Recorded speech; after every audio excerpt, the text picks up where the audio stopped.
하겠고요. 네, 조금 녹화를 진행을 하도록 하겠습니다. 지난번에 저희가 정확하게 녹화를 잘 못했는데 오늘은 정확하게 녹화를 진행하겠습니다. 자, 이제 장종수 목사님, 네, 강의 시작해 주시죠. 네. 네, 방금 밴드에 그 자료 올렸습니다. 그래서 그거 보시면서 함께 하시면 되겠습니다. 그 네, 화면을 여기, 공유를 할까요? 네, 여기 교수님? 화면에다 공유해 주세요. 네. 제가 그 공유할 수 있도록 그렇게 제가 세팅을 해놨는데 지금, 네, 밑에 그 공유라고 되어 있는 부분이 있습니다. 네네. 네. 제 화면을 공유를 하면 되는 거죠? 네, 네, 그렇죠. 공유해서 그게 보이도록 네, 설정을 해주시면 됩니다.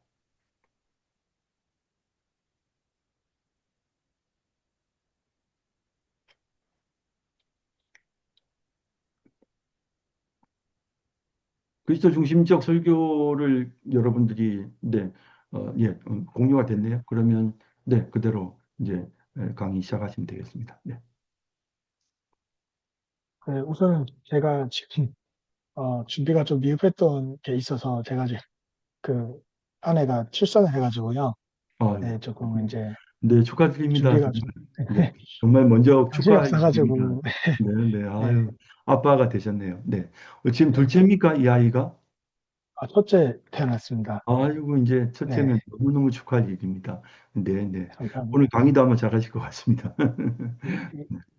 책 한 권만 이야기식 설교 구성이라는 교수님 추천 책을 참고해서 좀 정리하고 요약하고 또 영어로도 좀 보고 뭐 이렇게 해서 주로 영어로 보고 어쩌다 보니 이제 직역하고 뭐 번역하고 써서 이렇게 내용을 작성을 했기 때문에 조금 언어상으로 좀 직역한 부분도 있을 수도 있어서 요건 약간 괴리도 느끼실 수 있을 것 같습니다.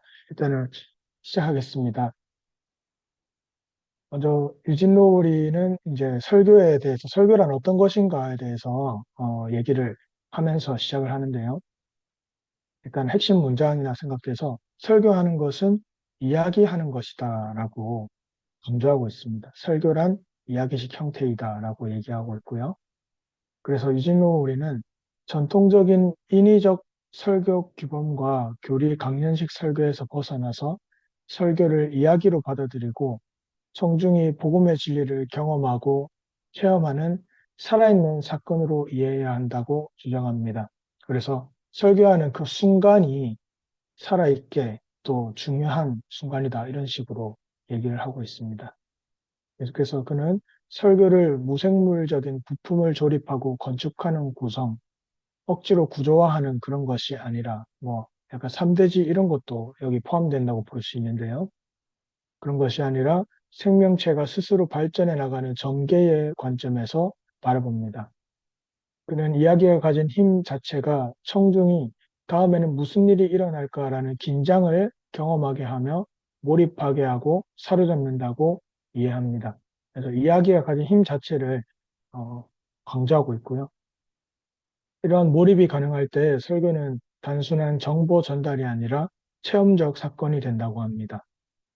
그래서 설교는 단순히 진리를 설명하는 것이 아니라 설교는 그 자체로 이루어져 가는 것이며 그것은 바로 해결점을 향해 움직여가는 줄거리의 문제인 것이다. 설교의 아이디어는 설교의 공경의 상황이다. 즉, 설교란 바로 이야기식으로 이루어지는 하나의 줄거리이다. 이렇게 말하면서 설교가 이야기인과 또 그 안에 플롯, 줄거리, 어떤 공경의 상황 이런 것들이 중요함을 강조하고 있고 특별히 기존의 설교 규범들에 대해서 좀 벗어나자 이렇게 얘기를 하고 있습니다. 그 가운데 이제 설교 준비의 과정에 대해서 그 다음으로 얘기를 하고 있는데요. 첫 번째 방황하는 사색 단계이고 두 번째가 결정의 단계인데 방황하는 사색 단계에서는 일상 가운데 다양한 지식을 얻고 메모를 합니다. 결정 단계에서는 설교 아이디어를 잡습니다. 그런데 이 두 단계의 간극이 매우 크다는 것이죠. 그래서 설교 아이디어를 얻는 방법에는 흔히 주제에서 설교 아이디어를 얻는 방법과 문제나 느껴지는 필요에서 설교 아이디어를 얻는 방법이 있다고 하는데 이 두 간극을 효과적으로 메우는 방법이 주제가 문제 또는 필요를 맞닥뜨리게 해서 설교 아이디어를 탄생시킨다는 것입니다. 필요성과 주제 사이의 교차 지점을 찾아내야 한다는 것이죠. 그래서 중요 문장이 하나의 설교는 그 본질적 형태에 있어서 그 핵심적 요소로서 감지된 모순, 즉 설교의 공경 상황을 가지고 있는 미리 생각되어진 줄거리이다. 이렇게 되어 있습니다. 그래서 다시 한번 쉽게 생각해 보면 설교에 저희가 이제 3대지 그런 연역적 설교에서 주로 이제 주제를 딱 정하고 말을 하는데 그렇게 하면 좀 딱딱하고 어찌 보면 이제 설교거리가 안 되는데 그런 간극을 어떻게 메꾸려냐 하면 이제 어떤 사람들의 피로와 또 그런 연역적 주제들이 이렇게 교차되는 지점을 찾으면 그 모순을 찾으면 이제 설교 아이디어를 얻을 수 있다 이렇게 얘기했던 것 같습니다. 계속해서 이제 플롯에 대해서 얘기를 하고 있는데요. 플롯의 형식이 특별히 영화형 플롯과 텔레비전형 플롯으로 나뉩니다. 영화형 플롯은 불균형에서 시작해 미지의 결말로 이동하고 텔레비전형 플롯은 불균형에서 시작하되 결말은 이미 알려져 있습니다. 쉽게 생각해서 영화와 드라마를 생각하시면 되는데 저희가 아침 드라마 같은 거 보면은 그 다음 주 뭐 어떤 일이 날지 딱 알지만은 그것을 어떻게 풀어가느냐가 재미가 있잖아요. 그런 것처럼 설교도 텔레비전형 플롯 유형으로서 청중은 이미 복음을 기대하고 있고 복음의 내용을 다 알고 있는데 그 해결이 예수 그리스도인데 이제 그 해결 과정을 이제 청중들은 기대하고 있는 네, 그런 느낌으로 제가 이해했습니다. 그러니까 결과가 정해져 있는 거 있고 성도들은 그걸 아는데 그것의 이제 과정을 흥미롭게 본다고 네, 이해했습니다. 바로 이제 설교 구성의 단계에 대해서 살펴보면 첫 번째가 평형을 뒤집어라. 두 번째가 모순을 분석하라. 세 번째 단계가 해결의 실마리를 드러내라. 네 번째가 복음을 경험하라. 다섯 번째가 결과를 기대하라. 이렇게 설교 구성을 다섯 단계로 잡았는데요.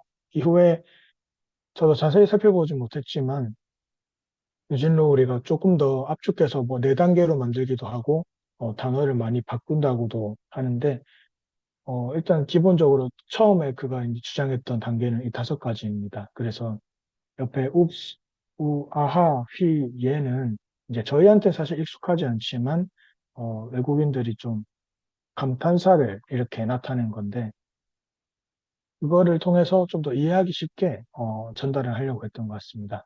네, 바로 이제 구체적으로 단계별 설명으로 넘어가 보면요.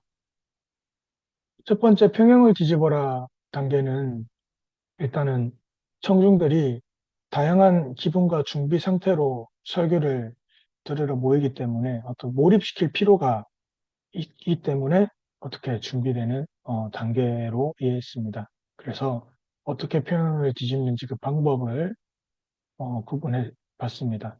사람은 모호함을 해결하려는 욕구가 강합니다. 그래서 사소한 모호함을 도입하여 흥미를 자극할 수 있고 이것이 설교에서 첫 단계입니다. 모호함을 도입하면서 음, 이제 평형이 깨지고 뒤집어지는 것이죠. 설교 제목도 균형을 깨뜨리는 중요한 목적을 가집니다. 사전에 알려진 제목은 모호해야 하며 청중이 설교가 무엇인지 궁금하게 만들어야 합니다. 네, 설교 제목도 뭐 연역적 설교나 뭐 결론을 제목으로 하는 것이 아니라 균형을 깨뜨릴 수 있는 정도까지만 하자 이런 식으로 이해를 했습니다. 설교 도입부도 사소한 모호함을 통해 총중의 균형을 깨뜨릴 수 있으며 단순히 설교 과정에 대한 흥미를 자극할 수 있습니다. 주의해야 할 점은 관심을 끌기 위한 도입부의 사소한 모호함이 중심 플롯의 주의를 방해하지 않도록 해야 합니다. 입니다. 이런 평형 뒤집기의 결과는 모호함이 촉발되는 것이고 이렇게 모호함이 촉발된 후에 나중에 단계를 거쳐 해결과 복음을 선포되었을 때에 복음이 단순히 지식이 아니라 청중이 실제로 경험하는 그런 사건이 된다고 말하고 있습니다. 두 번째 단계입니다. 모순을 분석하라 단계입니다. 유진 로우리는 이 단계를 가장 중요하다고 말하고 있고 또 긴 시간이 필요하다고 얘기하는데요. 그 이유는 복음의 궁극적인 전달 형태가 이 단계를 직접적으로 의존하고 있기 때문이라고 합니다. 이를 통해서 성중이 해답을 경험할 준비를 하도록 만드는 과정이기 때문에 이 단계가 가장 중요하다고 말하고 있습니다. 이 단계에선 근본적이고 중심적인 무슨, 즉 왜라는 질문에 직접적으로 다가가야 한다고 합니다. 어쩌면 첫 번째 팽명 단계와도 연결된 그 모호함을 이제 좀 더 깊이 분석하는 단계라고도 볼 수 있고요. 어쨌든 설교에서 가장 중요한 어떤 모순이나 모호함에 대해서 가장 직접적으로 분석하는 단계입니다. 설교자는 행동의 단순한 현상을 넘어 복잡한 원인 구조를 탐구해야 합니다. 그래서 진단이 이루어지면 이에 따른 해결책, 즉 설교의 중심 메시지가 결정됩니다. 설교 중에도 청중과 함께 왜라는 질문을 재탐구하며 여러 가지 막다른 길을 경험하게 해야 합니다. 이 과정이 청중의 몰입과 해답 준비를 돕습니다. 유진 로우리는 진단 그 분석 과정에 대해서도 좀 단계적으로 알려주고 있습니다. 첫 번째, 왜라는 질문을 던진다. 두 번째, 첫 답에 만족하지 말고 다시 왜를 묻는다. 세 번째, 점점 깊이 있는 분석에 도달할 때까지 반복한다. 네 번째, 최종적으로 이유가 드러난 순간 아하를 발견한다. 이 단계의 핵심은 이러한 분석 과정이 잘 이루어져야만 복음과 인간 상태의 상관관계가 신뢰성 있게 전달될 수 있습니다. 분석이 피상적이면 복음은 단순한 정답형 메시지로 느껴지고 설교는 권위가 아니라 권위적이 되기 쉽습니다.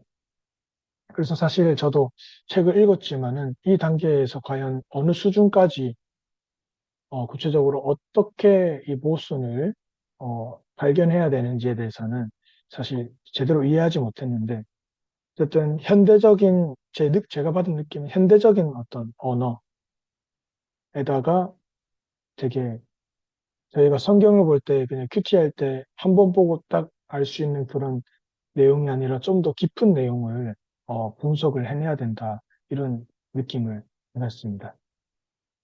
이번 이제 세 번째 단계인데요. 그 다음에는 이제 해결의 실마리를 드러내라 단계입니다.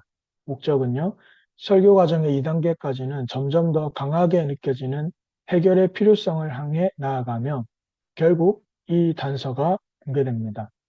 모든 문제 해결 과정은 문제의 원인을 설명해 줄 잃어버린 고리, 미싱 링크, 즉 설명을 찾습니다.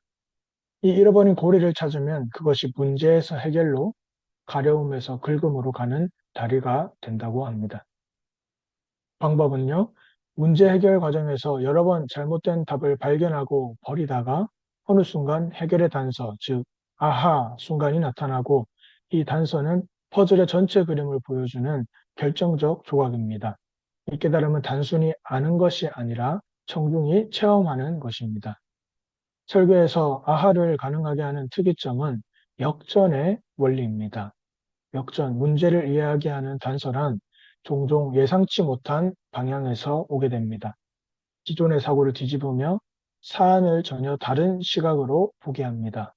블루 라인에서 급격한 방향 전환으로 시각화됩니다.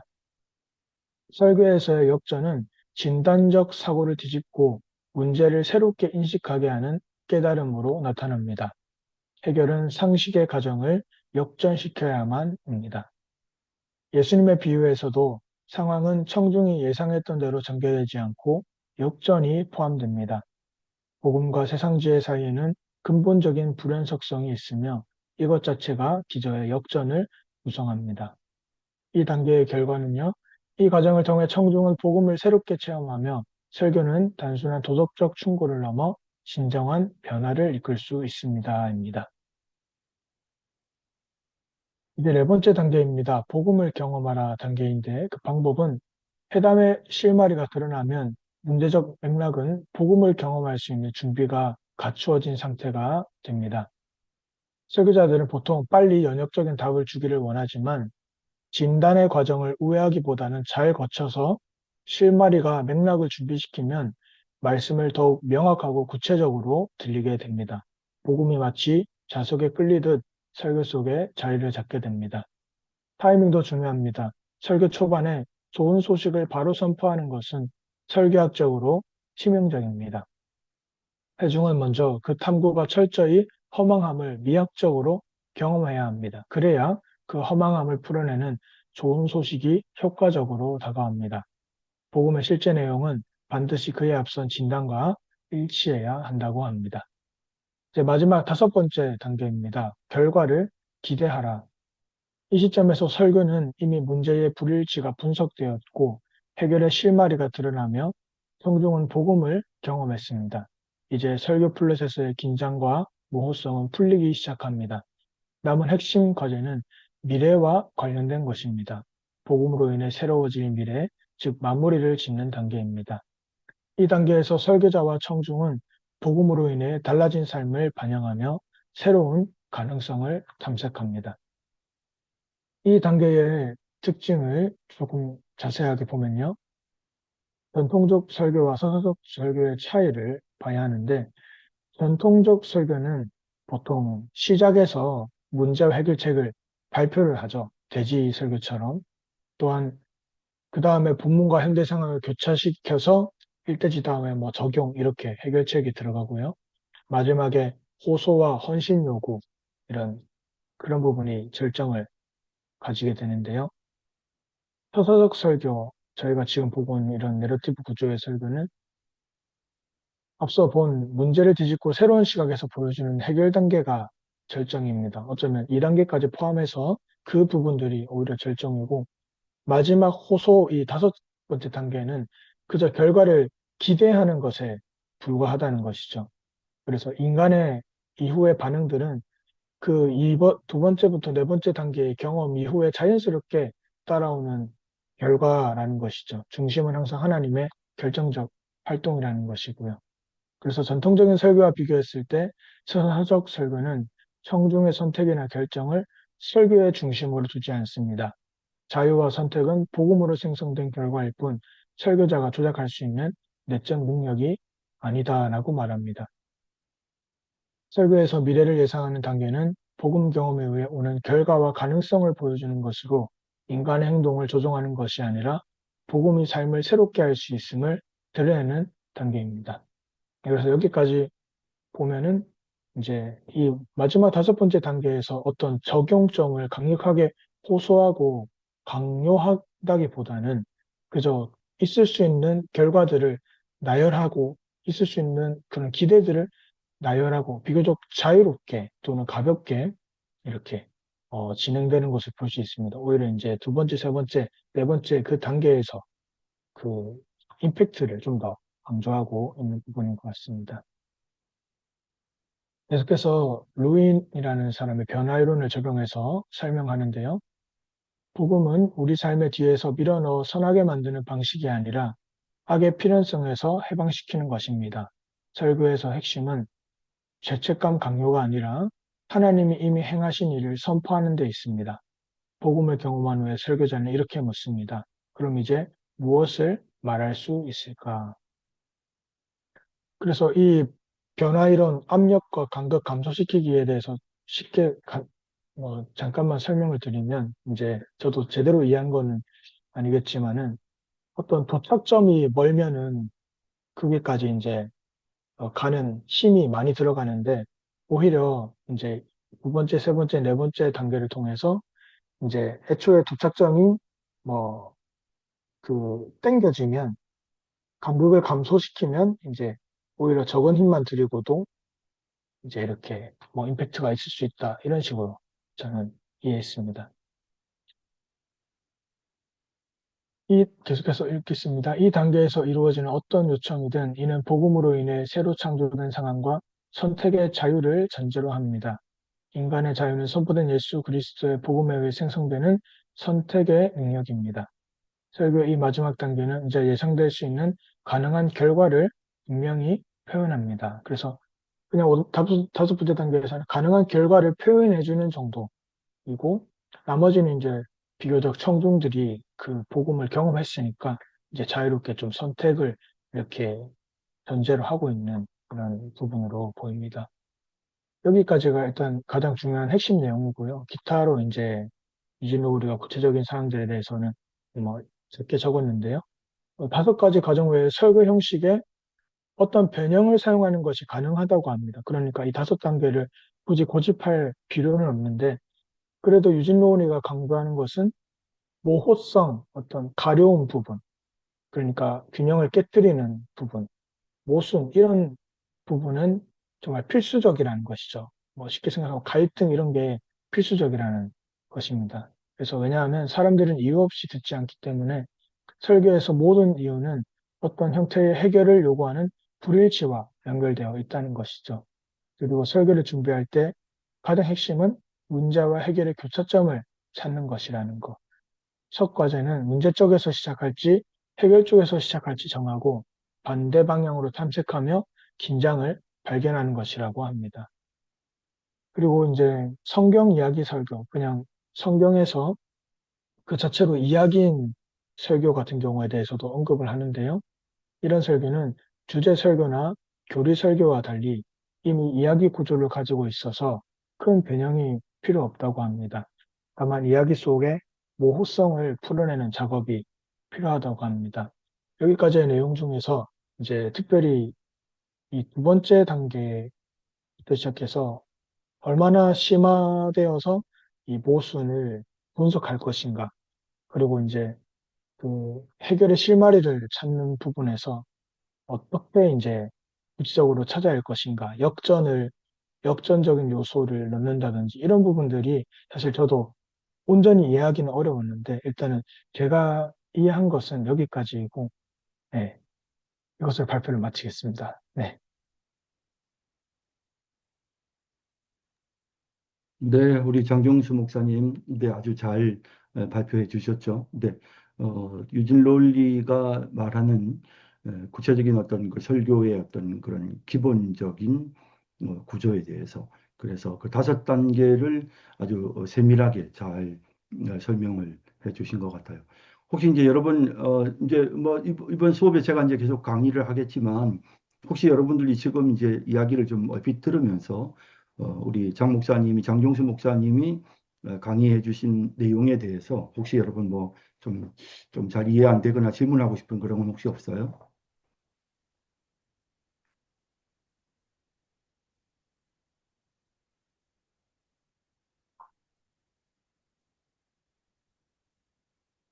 근데 이제 사실은 이제 장 목사님도 이제 본인이 직접 말씀을 하셨지만, 네, 사실 이제 전체적으로 기본적인 개념은 이해를 할 것 같아요. 그러니까 지금 이제 이야기를 들어보니 이제 설교를 할 때 이야기식 구조로 설교를 하라. 이제 그런 이야기고, 또 그렇게 하면서 특히 처음에 시작하는 단계에서 이렇게 의문을 제시하고 또 갈등을 느끼게 하고 또 모순점을 사람들이 공감하게끔 그렇게 강조를 해라. 모순을 분석해라. 그렇게 한 다음에 전체적인 성경적인 해답을 줘라. 이제 뭐 이제 이런 뭐 부분들에 대해서 이제 대충 이제 그 전반적으로 문제와 해결의 구도로 간다라고 하는 거는 이제 기본적으로 이제 우리가 다 이제 지금 이해가 되는 그런 부분이죠. 근데 이렇게 이제 문제와 해결이라는 구조로 갈 때 어떻게 구체적으로 문제와 해결이라는 구조를 좀 더 디테일하게 세부적으로 어떻게 만들어 가는지에 대해서 유진 로니가 아주 깊이 설명을 해줍니다. 근데 사실은 이제 저는 이 내러티브 설교를 정말 오랫동안 많이 했거든요. 그러니까 저는 연역적 설교 다음으로 많이 한 설교가 아마 제 생각에는 내러티브 설교인 것 같아요. 근데 이런 내러티브 설교를 자꾸 해보면서 느끼는 거는 조금 유진 롤리도 이제 나중에 가면 이제 자기가 이제 1980년대에 처음 나왔던 책이 있고요. 그다음에 1997년도에 다시 두 번째 정복한 책을 냅니다. 이제 그때에는 이제 구조를 많이 변형시켜요. 그래서 이제 그래서 뭐 사실은 저는 여러분들에게 이제 오늘 강의하면서도 말씀드리겠지만 막 이 지금 병행을 깨뜨리고 모순을 분석하고 실마리를 제시하고 복음을 경험하고 그리고 결과를 기대하는 이제 요 5가지 단계를 꼭 이제 이런 방식으로 이해하기보다는 조금 더 이제 쉽게 표현하자면 본문에서 문제를 제기하고 그 문제를 좀 더 심화시키고 그리고 또 해답을 찾고 그리고 그 해답이 주는 교훈을 선포하는 것이다. 뭐 저는 이렇게 간단하게 여러분들에게 좀 말씀을 드리고 싶어요. 그리고 이제 결과를 기대한다는 말은 이제 복음이 선포되면 당연히 결과가 기대가 되는 거거든요. 주님이 이렇게 해주셨습니다라고 하면 그러면 우리는 그걸 누리면 되는 거죠. 그렇기 때문에 적용이라는 표현보다는 결과를 기대하는 것이 훨씬 더 바람직한 설명인 건 분명히 맞아요. 하지만 이제 이런 부분들은 이제 실제로 내러티브 설교를 하다 보면 꼭 복음을 설명하지 않는 부분도 있어요. 그러니까 이제 이게 여러분들이 내러티브 설교할 때 되게 힘들어하는 부분인데 복음을 설교한다고 하니까 반드시 이 내러티브 설교는 그리스도 중심적 설교로 복음 선포적 설교로 가야 하는가라는 이제 그런 이제 의문을 갖게 되죠. 그래서 이제 그러다 보니까 자꾸 이제 어려워지거든요. 설교가 내러티브 설교가 너무 힘들게 느껴지는 거예요. 물론 이제 제가 여러분들이 이제 500년의 그 갈등 시작과 끝이라는 제 설교 동영상을 여러분들 한번 들어보시면 거기에서 이제 문제가 제기가 돼요. 그래서 성전 건축을 하는데 유대인들이 와서 그 사마리아 사람들이 와서 우리도 지난 200년 동안 하나님 섬겼다. 그리고 우리도 사실은 그 에브라임 지파와 므낫세 지파의 피가 우리에게 흐르고 있다. 그러니 그래서 그동안 우리가 모세오경을 가지고 하나님 섬기고 믿음으로 신앙으로 살았으니까 우리도 성전 건축에 좀 동참하고 싶다. 이제 이런 이야기를 하거든요. 그런데 이제 이 유다의 지도자들이 그걸 아주 단호하게 거절을 한단 말이에요. 그래서 이제 그 단호한 거절이 결국 이 사마리아인들에게 씻을 수 없는 깊은 마음의 상처를 주게 되거든요. 그리고 이제 그 깊은 마음의 상처가 그 이후로 500년 역사 속에서 우리가 이제 신구약 중간 시대에 일어났던 사건들은 우리가 잘 모르잖아요. 근데 그 이후에 보면 그 사람들이 사마리아 사람들이 사마리아 성전을 짓습니다. 그리신사네요. 그리고 또 유대인들은 이미 예루살렘의 이제 성전을 술밥의 성전을 지었죠. 이 두 성전을 사이에다 놓고 끊임없이 500년 동안에 아주 깊은 갈등을 하게 되는데요. 서로가 서로의 성전을 더럽히고 서로가 서로의 성전을 파괴시키는 일들을 하게 됩니다. 그렇게 해서 결과적으로는 나중에 전 에티오쿠스 안티파네스 시대에는 이제 이 사마리아 사람들이 그 독재자와 힘을 합쳐서 예루살렘 성전을 정말 더럽히는 그런 일에 가담을 하게 되고 그리고 나서 그 끝나고 난 다음에 이제 우리가 마카비 상하서에 보면 나오는 것처럼 이제 결과적으로 이들이 이제 그 세력을 물리치고 그리고는 이제 독립하면서 사마리아에 있는 세겜 그 사마리아에 있는 그리심산에 있는 성전을 완전히 무너뜨려 버리죠. 그래서 완전히 파괴시켜 버립니다. 이제 거기에 대한 반감으로 이제 끊임없이 이제 성전을 모욕하고 더럽히고 막 이랬거든요. 그러면서 이제 갈등이 깊어지고 우리가 이제 예수님 복음서에서 사마리아 사람들과 예수님 사이, 사마리아 사람들과 유대인 사이의 그 갈등의 모습이 이제 구체적으로 드러나거든요. 그래서 이제 이 500년의 이 깊은 갈등, 왜 동참하지 못했을까? 왜 그들을 받아들이지 못했을까? 성전 건축에 받아들여도 되지 않느냐? 그 사람들이 무슨 하나님께서 진멸하라고 한 가나안 사람도 아닌데, 아니, 그냥 같이 함께 동참하면 되지 않나? 그렇게 동참시킬 수 있지 않느냐? 허락할 수 있지 않느냐? 이제 이런 생각을 우리가 할 수 있거든요. 이제 그게 문제 제기인 거예요. 그리고 이제 그 문제 제기를 하고 난 다음에 그 다음에 이제 그 문제를 좀 더 심화시키는 거죠. 이제 이 다음에 모순을 분석한다는 말은 그걸 받아들이면 되지 않았나? 왜 그 사람들을 그 사람들을 외면해서 그 사람들에게 그렇게 깊은 상처를 줬을까? 그리고 이제 이 단계에서 모순을 분석하는 단계에서 그들이 그렇게 상처받음으로써 그 이후로 500년, 600년 역사 속에서 이 유대 민족과 사마리아 민족 사이에 얼마나 심각한 갈등이 이어지게 되는지를 이 단계에서 서술을 하는 거죠. 서술하면서 계속 느끼는 거죠. 아유, 그렇게까지 600년 동안이나 500년, 600년 동안이나 그렇게까지 갈등을 하면서 서로 죽이고 미워하고 그냥 성전 지을 때 그냥 성전 짓는 걸 허락하면 되지. 왜 그러지 않았을까? 이렇게 이제 모순을 분석하면서 갈등이 더 심화되도록 하는 거죠. 그래서 왜 이스라엘의 지도자들은, 유다의 지도자들은 사마리아인들이 성전 건축에 동참하기를 원했을 때 그걸 왜 거절했을까? 이건 이제 모순을 이제 점점 심화시키는 거죠. 그리고 이제 실마리를 제시하는 단계로 넘어가면서 그 실마리 제시하는 단계에서 이제 역사적으로 그럼 왜 유대인들이 사마리아인들을 받아들일 수 없었는지, 유대인들이 멸망당한 것은 사실은 혼합주의적인 우상숭배의 결과였거든요. 그래서 그 혼합주의적인 우상숭배라고 하는 이제 그 사실. 그래서 정말 70년 동안 포로 생활하면서 이 혼합주의, 하나님도 섬기고 우상도 숭배하는 이 혼합주의가 가져온 그 하나님의 준엄한 심판 앞에서 70년의 고난과 고통을 겪었던 그들이 돌아오고 나서는 그들이 뭘 하느냐 하면 이제는 정말 하나님 앞에 순수한 신앙을 가지겠다는 여기를 가지는 거죠. 그런데 문제는 사마리아인들이 이미 우리가 열왕기하나 역대하에서도 보게 되지만 혼합 종교, 하나님도 섬기고 그들이 아수르에서 섬겼던 이방신도 섬기는 그런 혼합 종교의 신앙 형태를 갖고 있기 때문에 받아들일 수가 없었던 거죠. 그들이 갖고 있었던 이 우상 숭배, 이것을 용납할 수가 없었다는 거죠. 근데 이제 제 설교는 이제 실마리를 제시하는 단계에서 그것으로만 끝나는 게 아니고 사실은 그렇게 성전 건축의 순수성을 강조했던 유대 민족이 점점 성전을 우상화하게 되는 과정도 설명합니다. 그러니까 이제 그 사마리아인들의 혼합 종교의 문제성도 부각시키지만 아울러서 유대 민족이 성전을 점점 우상화하게 되는 과정도 제가 보여주죠. 예수님 당시까지 어떻게 우상화되어져 가는지.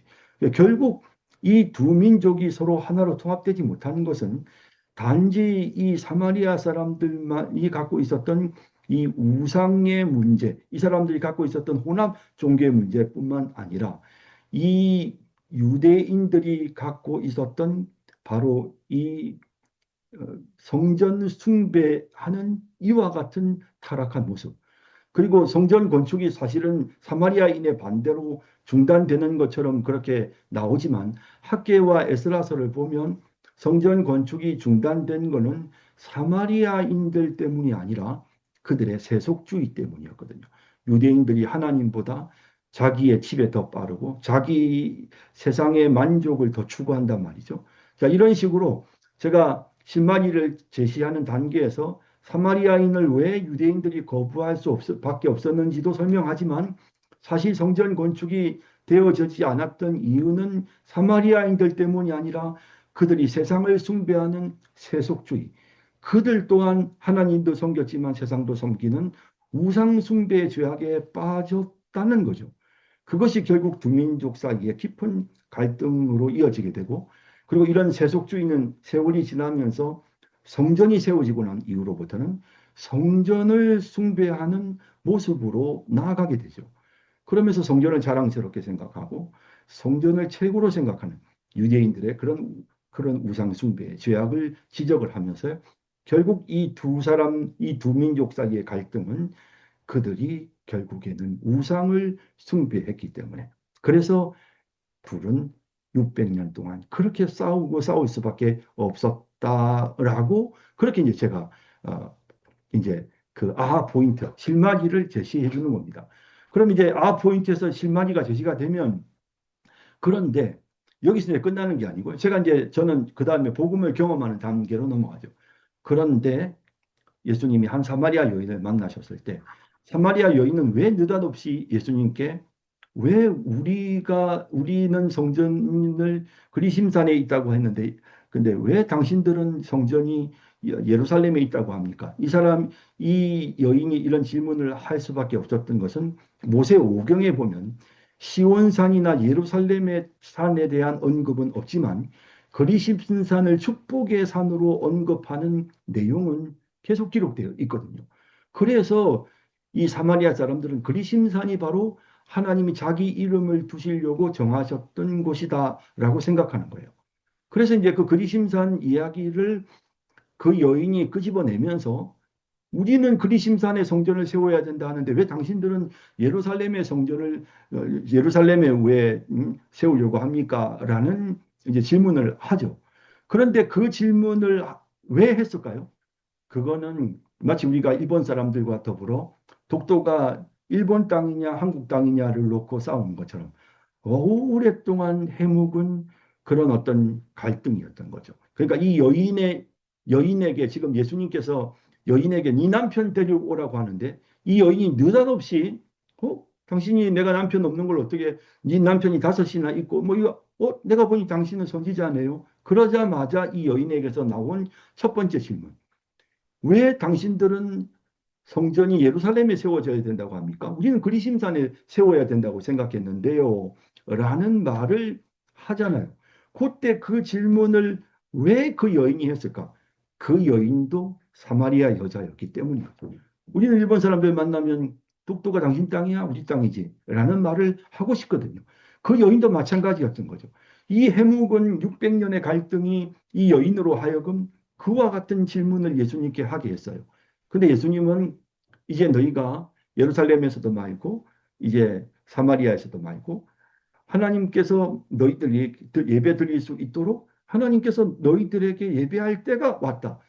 예수님이 성전이시니까 성전 대신 예수님이 그곳에 계시니까 이제 너희가 진정으로 하나님 앞에 예배할 때가 됐다. 너희가 이제부터는 이 산에서 예루살렘에서 사마리아에서 예배하는 것이 아니라 이제부터는 너희가 영과 진리로 하나님의 영이신 예수님의 영이신 성령의 역사하심으로 또한 진리이신 예수 그리스도를 믿음으로 예수 그리스도 안에서 참 성전된 예수 그리스도 안에서 영과 진리로 하나님께 예배하라라고 말씀하시거든요. 이렇게 결국 예수 그리스도께서 이 땅에 오셔서 십자가에서 우리의 허물과 죄를 사해 주시고 우리의 막힌 담을 허물므로써 유대인들과 사마리아인들이 서로 이렇게 하나가 되는 그런 은혜로운 역사가 일어나게 되죠. 그리고 유대와 사마리아가 하나가 되면서 그러면서 사마리아 사람들에게 예수님이 복음을 전하시고 그리고 이제 빌립이 또 사도행전에 보면 복음 전하고 그리고 베드로와 요한이 가서 복음 전할 때 성령이 사마리아 사람들에게 임하게 되는 그리고 예수님이 마지막 선교의 사명을 주실 때 예루살렘과 온 유대와 사마리아를 언급하시는 그래서 사마리아와 이제 유대가 하나가 되는 예수 그리스도 안에서 진정한 하나가 되는 그러니까 그들이 하나님을 섬긴다라고 말은 했지만 사실은 세상을 섬기고 성전을 섬기고 그리고 그들이 이방 종교를 믿는 그런 우상을 숭배했을 때 그들은 하나 될 수가 없었던 것이죠. 하지만 예수를 믿음으로 예수 안에서 진정으로 하나가 될 수 있습니다. 자, 그러면 여기서 제가 복음이 선포됐어요. 이 문제에 대한 이 갈등의 문제를 통해서 넘어서 실마리를 제시했고, 이 왜 뭐 때문에 서로 이게 통합이 될 수 없었는지를 설명했고, 그리고 나서 제가 복음을 경험하는 단계에서 예수님이 이제 이 갈등을 끝내신 분이라는 사실을 언급을 했단 말이죠. 그럼 마지막으로 결말을 기대하는 단계. 예수님은 우리를 하나로 만드시는 분이십니다. 예수님 우리를 하나로 만드십니다. 우리는 서로 다르고 우리는 갈등하고 미워하는 마음이 있습니다. 하지만 예수님이 우리에게 임하실 때 예수 안에서 우리는 하나가 될 수 있습니다. 주님이 그들을 용서할 수 있는 마음을 형제를 용서할 수 있는 마음을 우리에게 주십니다. 이러면 뭡니까? 이게 결과를 기대하는 단계죠. 단순히 적용이 아니고 하나 되십시오가 아니고 결과를 기대하는 단계죠. 자, 이제 이런 식으로 제가 지금 여러분들께 설명드렸던 이 방식으로 본문이 풀려나가면 지금 이 유진 논리가 설명했던 것처럼 정확하게 평행을 깨뜨린 단계, 모순을 분석하는 단계, 실마리를 제시하는 단계, 복음을 경험하는 단계, 결과를 기대하는 단계까지 나아갈 수가 있단 말이에요. 5단계를. 그러나 꼭 이렇게만 되는 건 아니에요. 본문들이 꼭 예수님과 연결되는 것만은 아니에요. 많은 본문들이 예수님과 연결되지 않고 그냥 문제를 제시하고 그 문제를 해결하는 것으로 끝날 수도 있어요. 그러니까 예를 들어서 지난번 제가 잠깐 언급을 했지만 우사가 왜 죽었지? 다윗이 그렇게까지 다윗이 예루살렘에 이제 언약궤를 가지고 오려고 했는데 왜 죽었지? 그러면서 이제 문제를 막 분석하고 모순을 분석하면서 왜 그렇게 죽게 했을까? 그 다윗의 그 간절한 마음을 왜 죽게 했을까? 막 이러면서 이제 뭐가 잘못이었을까? 뭐 어떤 사람들은 그가 우사가 레위 지파가 아니었다라고 하는데 사실은 그의 문제가 뭔지 뭐 그리고 그 언약궤가 오벳 에돔의 집으로 갔는데 이 오벳 에돔은 사실은 가드 사람이었거든요. 이거 블레셋 이방인에게로 갔단 말이에요. 그럼 언약궤가 이방인 갔는데 이방인에 가서는 더 그 집이 오벳 에돔의 집에 복을 받거든요. 이제 이런 부분들을 설명하면서 단순히 우사의 죽음이 레위 지파 사람이 아니었기 때문이었다라고만 볼 수 없다. 이제 그걸 설명하죠. 그렇게 하면서 실마리를 제시하는 단계에서 언약궤가 움직였던 과정 속에서 하나님으로 섬기지 않고 하나님을 이용하려고 했던 언약궤를 이용하려고 했던 상황마다 사람들이 죽는 거죠. 그래서 블레셋과 이스라엘의 전쟁에서 3천 명이 언약궤 이용하다가 3천 명 죽고 언약궤 뺏기고 그리고 블레셋에서 그 언약궤가 계속 돌면서 수많은 사람들이 죽고 또 그 언약궤를 들여다보고 구경하고 자랑하려고 하다가 결국 베세메스 사람들도 죽고 이런 과정들을 쭉 설명을 하다 보면 포인트가 오죠. 뭐냐면 아하, 다윗도 결국에는 언약궤를 자기 욕심에 이용하려고 했구나. 그래서 자기의 정통성, 사울 왕이 유다의 이스라엘 왕이었는데 이제 자신이 왕이 되었기 때문에 자기가 하나님이 세우신 왕이라는 정통성을 확보하기 위해서 언약궤를 자신이 있는 다윗성으로 옮겨와서 자기의 정통성을 확보하려고 하는 자기가 사울과는 다르다는 걸 입증하고 증명해 보이려고 했던 이런 정치적인 그의 욕심이 결과적으로는 이런 결과를 가져오게 됐다. 요게 뭐냐면 요게 결국에는 앞서 내가 실마리를 제시하는 단계에서 언약궤가 여기 가니까 여기 이 사람 죽고 또 여기 갔을 때 또 이 사람 죽고 또 블레셋 사람들 또 죽고 베세메 사람 죽고 이런 과정으로 실마리를 풀어놓고는 그 다음에 내가 복음을 경험하는 단계에서 뭘 이야기했냐면 복음에 대한 설명을 한 게 아니라 거기서 뭘 말했냐면 해답을 줬어요. 사람들이 이렇게 하나님을 자기 마음대로, 자기 욕심대로, 자기 욕심을 위해 하나님을 이용하려고 했을 때 그것이 결국에는 우사의 죽음으로 이어졌다라는 사실을 설명해주는. 그러니까 해답을 제시하고 이 본문이 주는 교훈을 설명하는 것으로 복음을 경험하는 단계를 교훈을 설명하는 것으로 넘어가는 거죠. 그리고 나서 마지막에 그러면 결과를 기대하는 단계가 아니고 그 다음에 뭐가 되냐면 적용이 어떻게 되느냐? 여러분들은 하나님을 혹시 여러분들의 욕심을 채우는 도구로 이용하려고 하지 않습니까? 혹시 여러분들이 여러분 자신의 성공을 위해서 하나님을 지금 이용하려고 하는 것 아닙니까? 여러분들의 기도는 혹시 여러분들의 탐심을 하나님께서 마치 무슨 램프의 요정인 지니가 우리의 요구를 들어주기를 바라는 것처럼 그런 것처럼 혹시 하나님을 여러분들이 이용하려고 하는 것 아닙니까? 이런 식으로 적용이 가는 거죠. 그래서 우리는 그저 하나님의 종일 뿐입니다. 우리는 그저 하나님의 말씀에 순종하는 하나님의 백성일 뿐입니다. 이렇게 이제 적용으로 가는 거죠. 자, 그래서 이제 제가 여러분들한테 이 유진 논리의 내러티브 설교가 사람들에게서 조금 막히고 어려워지는 부분이 뭐냐면 문제를 제기하고 성경에서 해답을 풀고 그리고 나서 적용하는 거예요. 결과적으로. 자, 그럼 보세요. 이 본문이 우리에게 느끼게 하는 문제 제기.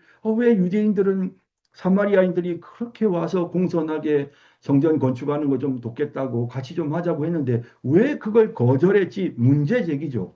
그리고는 거기에서 실마리를 푸는 단계에서 결국 이제 이것이 어떤 결과를 야기시켰고 그다음에 왜 그럴 수밖에 없었는지 유다민족은 그리고 진정으로 그들이 하나 되지 못했던 이유는 그들 각각이 결국에는 우상 숭배를 했기 때문이라는 실마리를 제시하고 그리고 마지막에 가서는 적용을 하는 거예요. 마지막 부분에 가서는 적용이 뭐냐면 그러니 우리는 이제 뭐 예수님 그 이제 여기서 이제 복음을 내가 언급을 하면 그러면 이제 만약에 예수님에 관한 이야기를 통해서 문제가 마지막 복음에 대한 부분이 언급이 되면 그러면 이제 나는 그냥 예수 믿는 사람들은 다른 사람을 용서할 수 있습니다. 결과를 기대할 수 있게 만들어주지만 제가 복음에 대한 언급을 하지 않고 단지 이들이 이렇게 서로 싸울 수밖에 없었던 이유만 가지고 설교를 한다면 실마리를 풀고 난 다음에 여러분 우리가 하나님만 바라보면 절대로 갈등이 없습니다. 그런데 우리가 자꾸 세상적인 욕심을 마음속에 품고 하나님 말고 다른 거를 숭배하고 섬기려는 마음이 있기 때문에 그래서 우리가 자꾸 지금 갈등이 일어나는 겁니다. 그러니 여러분들 마음속에서 욕심을 버리세요. 여러분들의 자존심 버리세요. 라고 이렇게 하면 그러면 어떻습니까? 이것도 역시 이거는 결과를 기대하기보다는 적용으로 가게 되는 거예요. 그러니까 결국 어떤 본문을 가지고 문제를 제기하고 그 문제에 대한 해답을 찾아서 구체적으로 우리의 삶에 적용하는 요게 내러티브 설교예요. 그러니까 내러티브 설교를 너무 여러분들이 복잡하게 생각하지 말고 간단하게 요렇게 생각을 하라는 거죠. 그래서 이제 앞서 제가 이제 유진 로디 이야기를 했지만 1980년대 처음 이제 이 유진 로디가 책을 썼을 때는 지금 이 5개 단계를 굉장히 분석적으로 잘 설명했어요. 하지만 1997년대 이제 증보판이 나왔을 때는 그의 책에서 이제 그렇게 5단계가 아니라 4단계 혹은 3단계로 줄여서 할 수도 있다라고 한 거예요. 그래서 저는 내러티브 설교라는 게 뭐냐? 내러티브라는 말부터 우리가 이해를 하자는 거죠. 여러분, 내러티브라는 말이 뭐죠? 내러티브라는 말은요, 사실은 그거는 이야기입니다. 이야기인데, 그냥 우리가 이제 보통 이제 스토리라고 하면 어떤 사건을 그냥 언급을 하면 보통 일반적으로 스토리라고 해요. 근데 이렇게 사건이 아닌 내러티브라는 똑같은 이야기거든요. 근데 내러티브라는 말을 이야기할 때는요.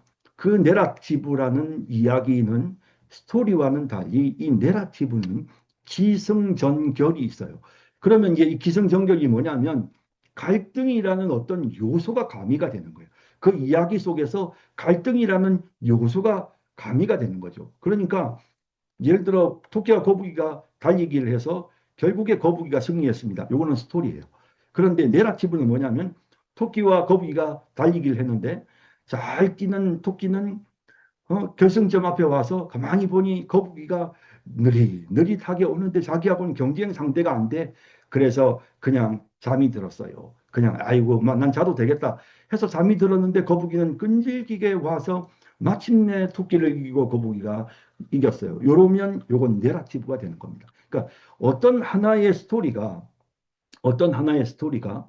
내러티브가 되는 것이 중요해요. 그럼 그래서 이제 내러티브란 기승전결이 있는 거예요. 그러니까 단순하게 역사를 그냥 진술하면 그건 스토리예요. 하지만 그 역사 속에서 일어났던 어떤 하나의 어떤 그런 갈등과 그 갈등이 해소되는 어떤 그런 해결되는 그런 과정들이 거기에 복합적으로 들어가서 그 스토리가 탄탄한 기승전결을 가지게 되면 그러면 그거는 내러티브가 되는 거예요.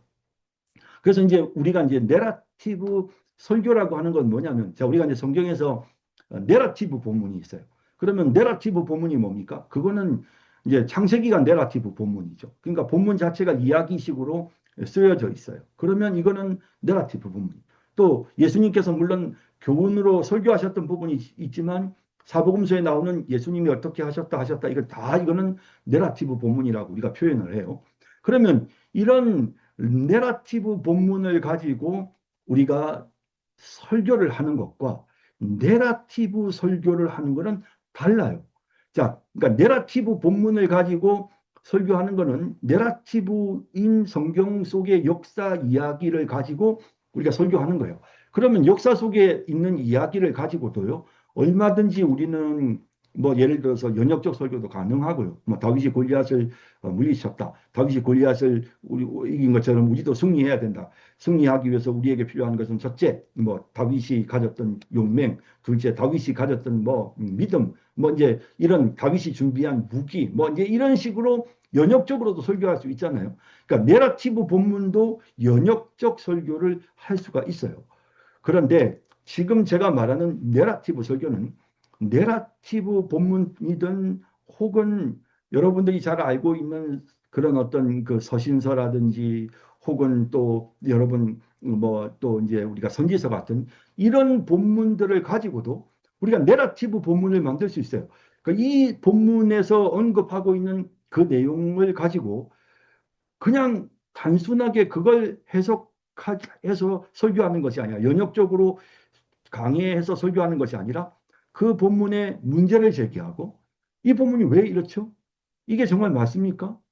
이렇게 반대로 생각할 수는 없습니까? 이렇게 문제를 제기해서 갈등을 일으키고 갈등을 심화시키고 그렇지만 전체적인 문맥을 통해서 정확한 본문의 의미를 설명하고 적용을 하게 되면 그러면 일반 우리가 그 텍스트를 가지고도 얼마든지 내러티브 설교를 할 수 있게 되는 것입니다. 그래서 내러티브 설교란 한마디로 내러티브 설교라고 하는 것은 그것은 우리가 설교를 하는데 설교 하나가 이야기가 되도록 설교를 구성하는 거죠. 내러티브 설교는 한 편의 이야기를 성도들에게 하는 것입니다. 그런데 그 내러티브 설교는 예화, 어떤 이야기, 또 어떤 이야기, 또 어떤 이야기, 예화를 연속적으로 언급하는 것이 내러티브 설교가 아니고요. 내러티브 설교라고 하는 것은 한 편의 설교가 기승전결의 구조를 가지는 것입니다. 그럼 그 기승전결의 구조는 과연 어떤 것인가? 그것은 문제를 제기하고 그 문제를 가지고 갈등을 만들어서 갈등을 점점 증폭시켜서 사람들이 그래 이상하다 그거 왜 그렇지 라고 하고 그리고 난 다음에 그 단계를 넘어서서 본문을 풀어나가고 그리고 그 본문을 풀어나가는 과정 중에 그 본문이 무엇을 의미하는지에 대한 해답을 제시하고 해답을 제시하고 그런데 좀 더 좋은 방법은 그 해답이 복음 안에서 제시가 되면 예수 그리스도 안에서 제시가 되면 그리스도 중심적 설교로 넘어가게 되고 뿐만 아니라 유진 논리가 의도했던 정말 제대로 된 어떤 복음적 메시지가 되는 것이죠. 그렇게 하면 좋고 그러나 어떤 본문들은 우리에게 꼭 그렇게 복음적인 내용을 설명하기 어려운 본문도 있기 때문에 문제에 대한 해결. 그래서 늘 말하는 이 반전이라는 것은요. 실마리를 제시하면서 반전이 등장해요. 네거티브 설교는. 근데 그 반전이라고 하는 게 뭐냐면 그 반전은 바로 문제에 대한 해답을 본문이 주는 거예요. 그게 바로 반전이에요. 무슨 특별한 어떤 우리가 영화에서 말하는 것처럼 갑자기 막 그냥 범인이 이 사람인 줄 알았더니 저 사람이 범인이었네 하는 뭐 식스센스에서 갑자기 그냥 마지막 부분에 가서 그 사건을 그 뒷부분에서 그 주인공이 죽었었다는 사실을 발견하고 나니까 앞에 있었던 모든 사건들이 새롭게 해석이 되잖아요. 이런 식의 꼭 반전을 우리가 머릿속에 생각하는데 그게 아니고 그냥 문제에 대한 해답을 제시하는 것이 그게 바로 반전이고 복음을 경험하는. 그러니까 해답을 제시했으니까 고개를 끄덕이고 그렇구나 그렇구나 이제야 이유를 알겠어. 왜 우사가 죽었는지 이제야 그 이유를 알겠어라고 그렇게 고개를 끄덕이게 되는 거. 이제 그게 이제 여기서 이제 이 내러티브 설교에서 우리가 이제 소위 반전, 복음을 경험하는 단계라고 유진 논리가 설명했던 부분이고요. 그리고 난 다음에 그걸 가지고 적용을 하면 되는 거예요. 자, 제가 또 이제 또 한 가지 더 샘플을 한번 여러분들 보여드려 볼게요. 자, 이제 여러분 우리가 이제 그 사도행전 12장에 보면 어떤 내용이 나오느냐 하면 거기에 어, 베드로가 감옥에 갇혔는데 교회가 그를 위해 간절히 기도했더니 감옥에서 풀려나는 내용이 있거든요. 자, 이제 이거를 가지고 자, 여러분 그 본문을 가지고 내러티브 설교를 한번 만들어 봅시다. 자, 우선 문제를 제기합니다. 어떤 문제를 제기하냐면 왜 하나님은 야고보는 죽게 하시고 베드로는 살리셨죠? 라는 이제 질문부터 시작합니다. 자, 문제가 되죠. 자, 여러분 딱 사실 그 본문을 읽을 때 그런 문제 제기가 될 수 있어요. 야고보가 순교하고 난 다음에 베드로가 또 감옥에 갇혔는데 헤롯이 베드로를 죽이려고 하는데 그런데 저 베드로는 그 성도들이 기도했을 때 풀려났단 말이에요. 그러니까 왜 하나님은 베드로는 사랑하시고 야고보는 하나님 왜 일찍 죽게 하셨죠? 문제 제기가 되죠. 자, 누구나 본문을 보면 그런 문제 제기를 할 수 있어요.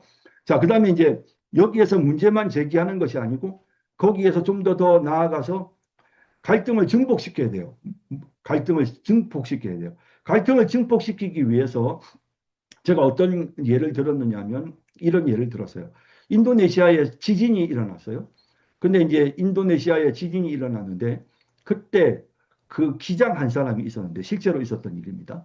기장 한 사람이 이상하게 마음속에 자꾸 뭔가 막 성령이 자기에게 강하게 신실한 크리스천이었던 그 마피아 그 기장에게 자꾸만 마음속에 이 뭔가 하나님이 사인을 주시는 것 같은 느낌이 들더라는 거죠. 그래서 계속 하나님 왜 그러십니까 하면서 계속 마음속에 찬송을 불렀어요. 근데 이제 찬송을 부르다가 이제 비행기를 딱 탑승을 했어요. 비행기를 탑승을 하고 이제 이 기장이 이제 모든 준비를 마치고 이제 이륙을 하려고 하는데 그 순간 이 기장의 마음속에 굉장히 강력한 성령의 임재가 와요. 그래서 이 기장이 어떻게 하느냐 하면 원래는 부기장이 이륙하는 그 이륙 랜딩 기아를 저 이륙 그 기아를 그 부기장이 땡기거든요. 그런데 기장이 빨리 탑승을 시키고는 막 뭔가 자기로 하여금 빨리 움직이게 하는 어떤 그런 성령의 인도하심을 느껴요. 그래서 이 기장이 활주로에서 빠르게 자기가 이 기아를 당겨서 이륙 레바를 당겨서 비행기가 공항에서 이륙을 하는데 이륙하는 순간 갑자기 뭐가 막 흔들리더니 갑자기 밑에 있는 활주로가 완전히 무슨 뭐 이렇게 그 헝겊 조각이 바람에 날라 혹시 뭐 바람에 날아가듯이 그렇게 순식간에 활주로가 다 없어져 버렸어요. 근데 어쨌든 비행기는 이륙을 했어요. 자, 이렇게 해서 그 비행기 안에 탑승하고 있던 사람들이 뭐 한 300명 되는 사람들이 죽지 않고 다 살았어요. 자, 어떻습니까? 하나님이 그 기장을 참 사랑하시죠? 참 신실한 믿음의 기장이 그 비행기 안에 있는 사람들을 다 살렸어요. 근데 바로 그 시간, 그 공항에서 멀지 않은 곳에 여름 성경 학교가 열렸어요. 교회 안에 아이들이 와서 100여 명 되는 그 동네 아이들이 와서 열심히 찬송을 부르고 성경 공부를 하고 있었어요.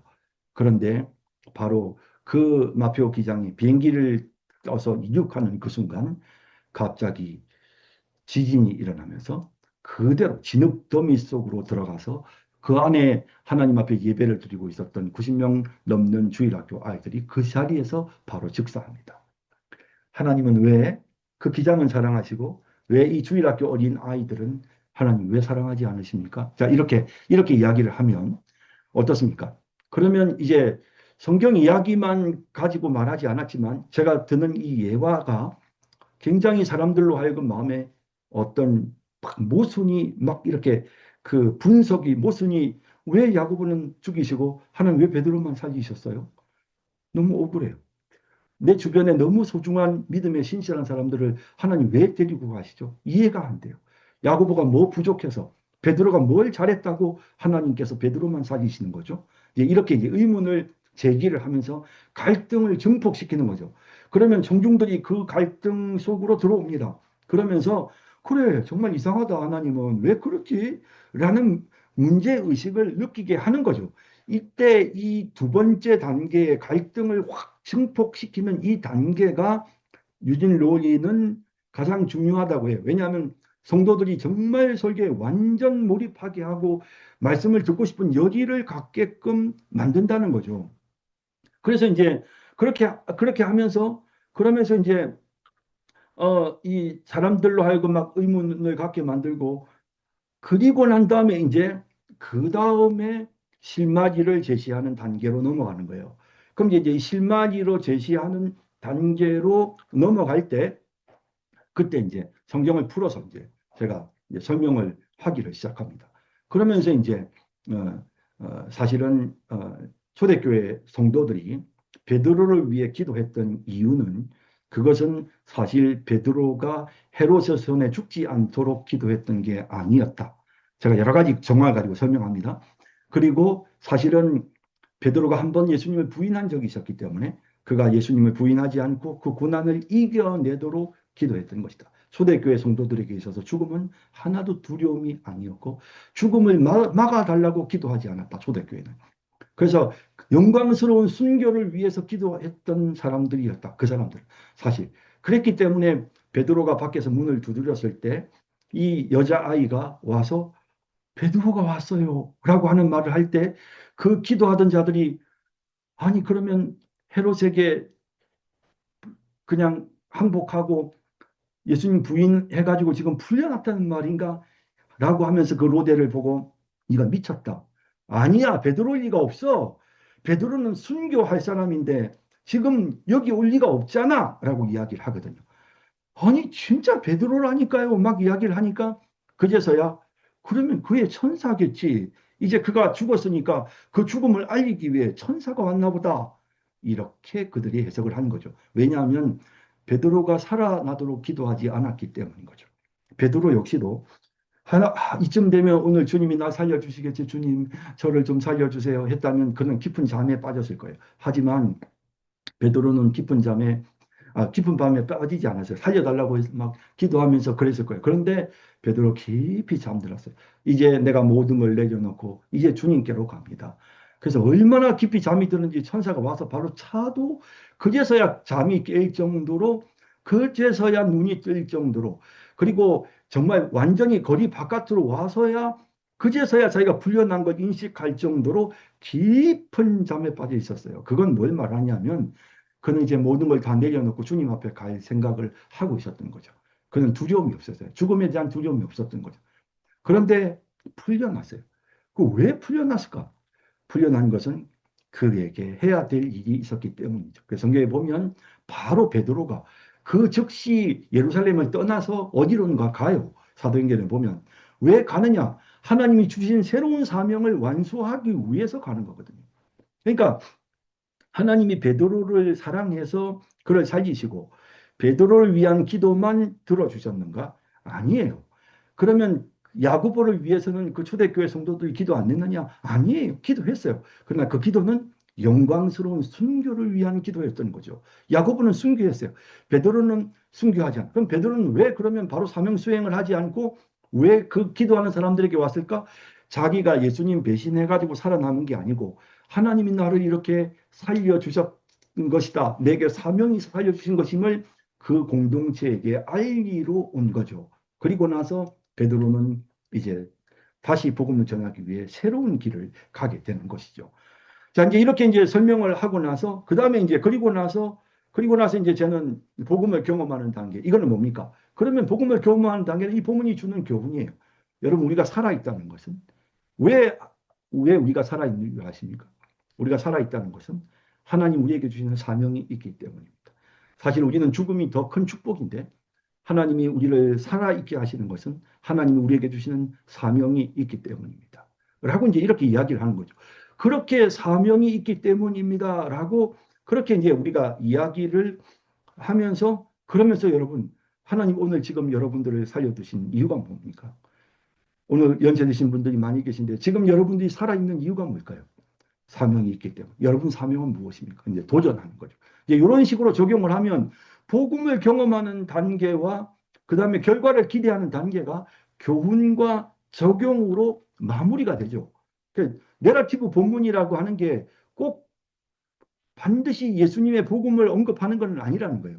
그래서 교훈을 설명하는 부분이 하나의 문제의 반전이고 그 부분이 하나의 복음을 경험하는 단계로서 이해될 수가 있다는 거죠.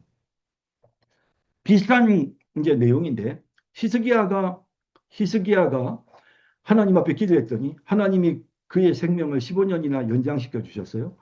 사실 히스기야의 기도가 뭐 대단한 기도도 아니었고요. 그냥 옆으로 들어 누워 가지고 기도했는데 하나님 그 기도를 들어주셨어요. 그리고 사실 오랜 시간 기도한 것도 아니에요.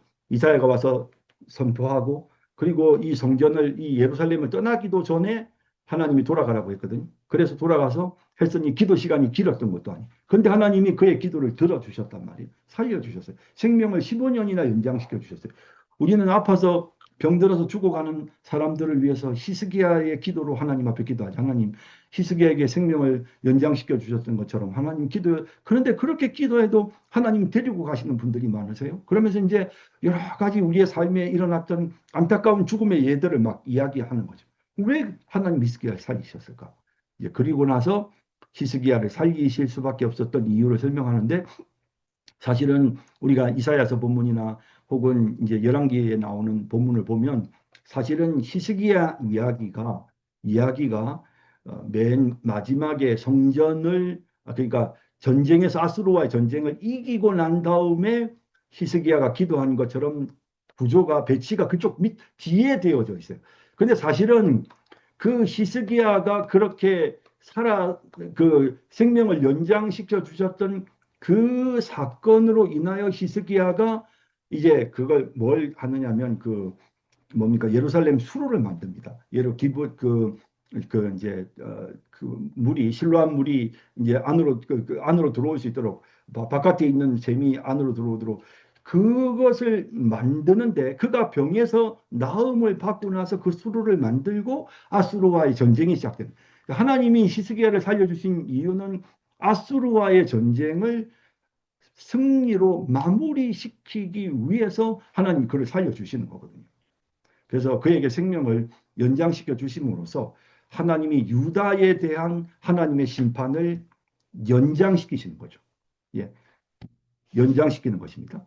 또 해 그림자가 뒤로 물러나게 함으로써 해 지는 순간을 해 지는 하나님의 심판을 미뤄주시는 겁니다.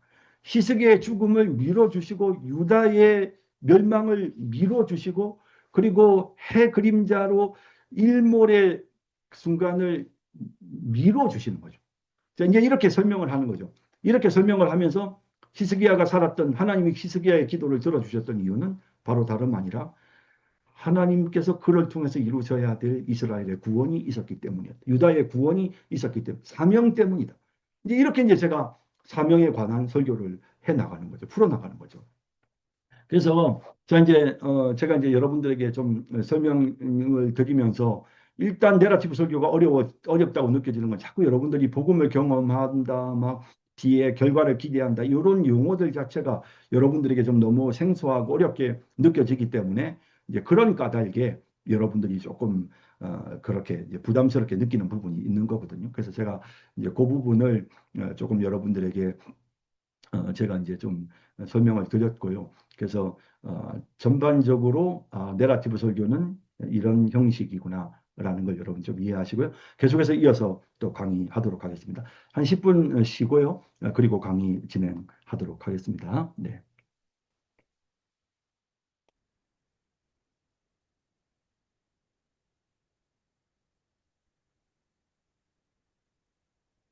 네, 지금 제가 보여드린 화면 이거 지금 보이시죠? 네, 잠깐만요. 누구는 살리시고 누구는 죽이시는.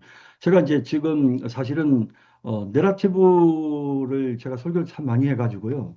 그 우선 제가 설교했던 것 중에서 한 40편 정도 뽑아가지고 지금 이제 제가 새로 이제 설교를 책을 만들려고 사실은 출판사하고 한 3년 전에 계약을 했는데 그냥 요즘은 사람들이 워낙에 책을 안 보니까 네, 뭐 그냥 내가 책 안 되겠다고 그래가지고 책을 지금 현재 안 내고 있는데요.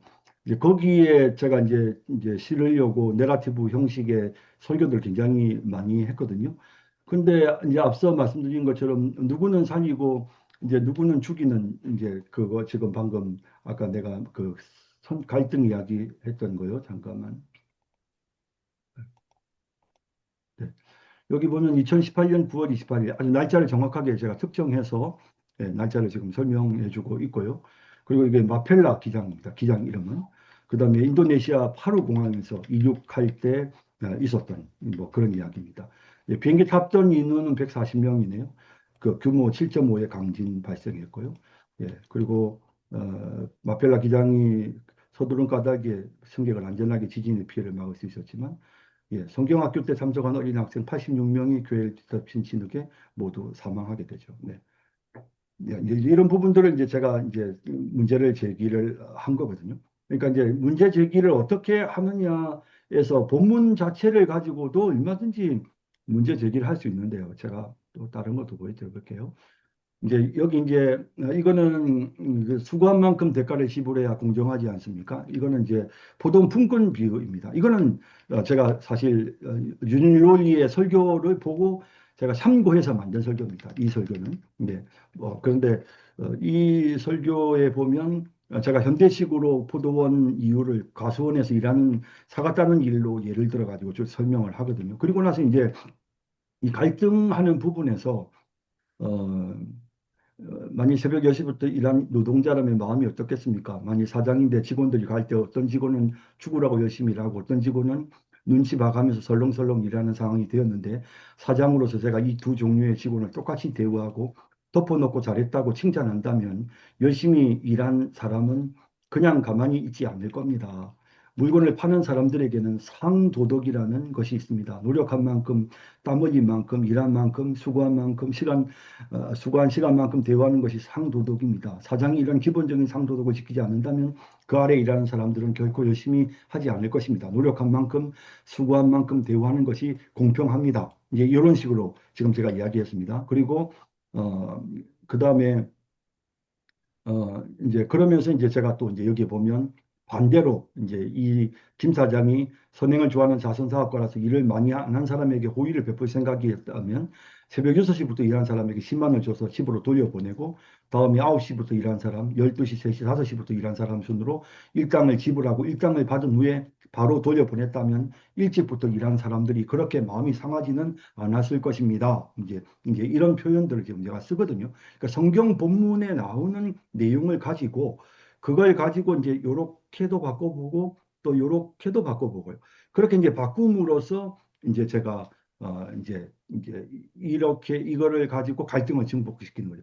지금 요거는 지금 제가 이건 유진 롤리의 아이디어입니다. 유진 롤리가 쓴 책을 보고 제가 그 내용에서 인용했던 부분이고 제가 이제 이 분의 설교 방식에 대해서 흥미를 갖게 됐던 부분이 바로 제가 이 설교를 보면서 내가 그런 느낌을 갖게 됐고요. 내라티브 설교 굉장히 효과적이다라는 생각을 했기 때문에 그래서 그분의 논리적인 부분들을 제가 사용해서 제 방식으로 설교문을 이걸 이제 제가 만든 겁니다. 그래서 그러면서 이제 제가 이제 이거를 보면 이제 이거를 실마리를 푸는 단계에서 그러면서 이제 공로주의에 대한 부분 언급하고 이제 그러면서 여기 이제 여러분에게 5살, 10살, 15살 먹은 세 자녀가 있는데 15살 먹은 아이가 지금까지 다른 아이들보다 두 배, 세 배로 많은 시간을 여러분들 도와주었기 때문에 여러분은 다른 아이들보다 15살 먹은 아이를 두 배, 세 배 더 사랑하십니까?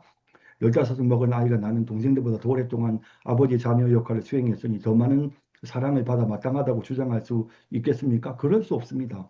부모가 자식에게 은혜를 베푸는 것은 그 자녀의 공로 때문이 아니라 무조건적인 부모의 사랑 때문입니다. 하나님의 우리의 수고를 기억하시지만 우리는 결코 내가 하나님께 얼마나 많은 시간, 얼마나 많은 일을 했는지 주장할 수가 없는 것입니다. 예. 이제 이런 식으로 이제 제가 이제 조금 실마리를 푸는 단계에서 이렇게 이제 답을 주고 있죠. 그래서 이제 이런 방식으로 제가 이제 설교를 하는. 그 다음에 이제 뭐 그 외에도 여러 가지 지금 본문 내에서 갈등을 이제 일으키는 내용. 이게 이거는 본문 밖의 이야기네. 예수님이 재판장의 그 불의한 재판관 비유를 말씀하셨던 부분인데 성가시고 귀찮다는 이유로 과부의 억울함을 원한을 풀어주십니다. 이 이야기를 이런 독자들은 때로는 생떼를 부리고 억지를 쓰는 것이 문제를 해결하는 방법이 될 수 있다는 교훈을 얻기도 합니다. 실제 오늘날도 많은 사람이 이 방법을 사용하고 있습니다. 몇 년 전 장애 등급 제도가 부당하다며 서울 광화문 지하차도에서 무려 1841간 농성을 한 장애단체 끈질긴 요구에 국회는 장애 등급제 폐지 법률안을 통과시켰습니다. 이제 이런 이제 그 예들을 들어서 갈등을 좀 더 증폭시키면서 문제를 왜 그냥 어거지만 부리면 그럼 무조건 들어줘야 돼라는 문제에 대해서 이제 제가 갈등을 증폭시키기 위해서 지금 이제 이런 예를 든 경우도 있고요.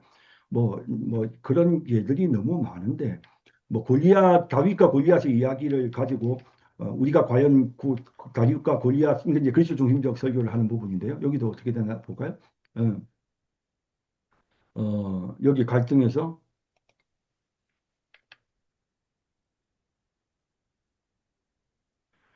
예, 뭐 우리의 다윗의 구체적으로 이 이야기를 우리의 삶에 적용하려 노력하다 보면 다윗의 모습이 우리에게 마치 그림의 똑같은 느낌이 듭니다. 다윗은 그냥 우리와 같은 인간이 아닙니다. 그의 모습은 마치 마블 영화에 나오는 아이언맨이나 토르, 캡틴 아메리칸, 헐크, 스파이더맨 같은 슈퍼 히어로입니다. 그가 보여준 모습은 슈퍼맨이나 배트맨 전시에서 실존할 수 없는 것이라고 느껴집니다.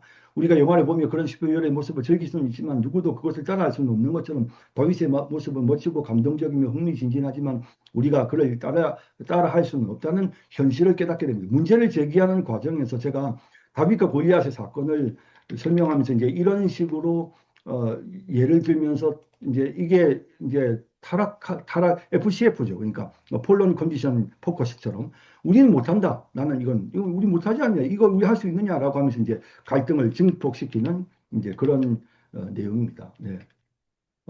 예.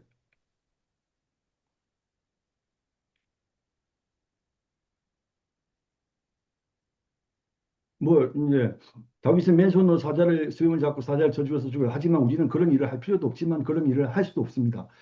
다윗이 골리앗과 맞붙어 싸울 때 다윗은 제대로 무장하지도 않았습니다. 무기를 가진 적과 맨손으로 싸워서 이기는 건 불가능합니다. 다윗은 군인도 아닙니다. 뭐 예를 들어서 예.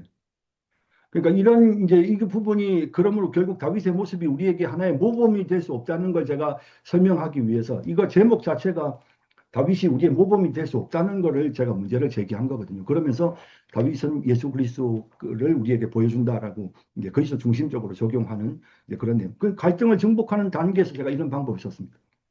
언약계 보호하는 문제에 대해서도 갈등을 제가 갈등 증폭하는 예, 뭐 이것도 보면 어 이제 이제 이런 부분이죠. 우사가 죽었지만 언약궤는 고앗 자손의 어깨가 아니라 다시 소가 끊는 술에 실렸습니다. 예, 그렇거든요. 그 보면 히브리 원어를 보면 정확하게 고앗 자손의 어깨가 아니라 다시 소가 끊는 술에 실렸습니다. 그리고 이번에 레위인의 집이 아니라 이방인인 가드 사람 오벳 에베돔의 집으로 옮겨집니다. 예, 이런 표현들을 제가 쓰고 있는 거거든요.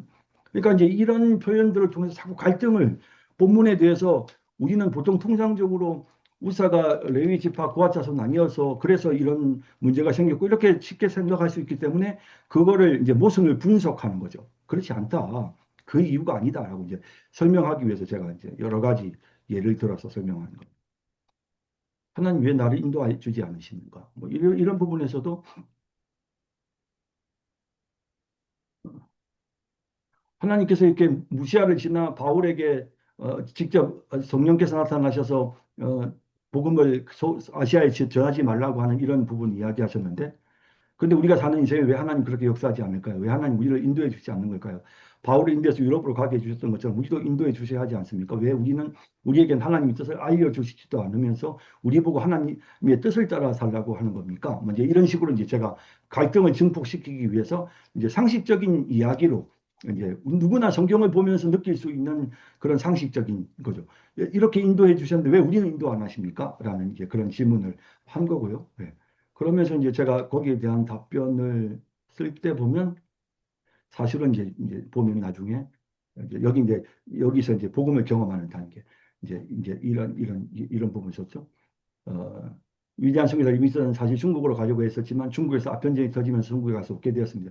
그래서 그는 할 수 없이 아프리카로 가게 되었습니다. 그는 암흑대의 아버지라는 명성을 얻었습니다.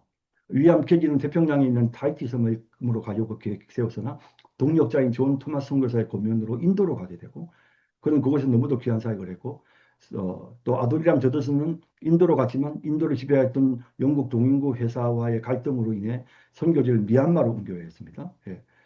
그리고 그 미얀마에서 신구약 성경 정본을 번역했습니다. 그는 지금도 버마의 사도라는 직함을 얻고 있습니다. 이들 모두는 여러 가지 정치적 상황과 전쟁, 교통 문제, 주변의 권면, 본인의 사정 등 다양한 상황으로 인해 애초에 계획했던 사역지를 다른 곳으로 옮겨야 했습니다. 그러나 그들 모두는 한결같이 하나님이 그들을 그곳으로 인도하셨다고 고백합니다. 이제 이 설교는 결국 하나님께서 왜 바울을 소아시아에 가지 않고 유럽으로 건너게 하신 것처럼 왜 우리를 인도해 주지 않느냐라고 하는 부분이었는데 이제 이런 예들을 들면서 사실은 그것이 하나님께서 우리의 상황을 통해서 하나님 우리의 갈 길을 인도해 주신다.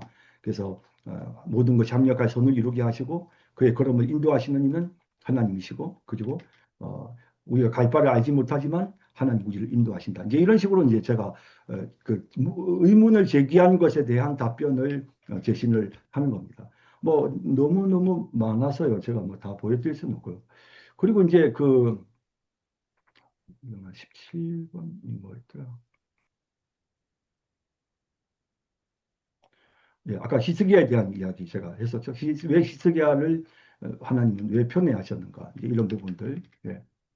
그러면서 갈등을 증폭시키기 위해서 히스기야의 기도가 얼마나 형편없는 기도인가를 제가 설명하는 거죠. 그러면서 여기 이제 히스기야의 기도는 다른 믿음의 사람들이 드렸던 간절한 기도만큼 하나님의 마음을 감동시켰다고 보기 어렵다.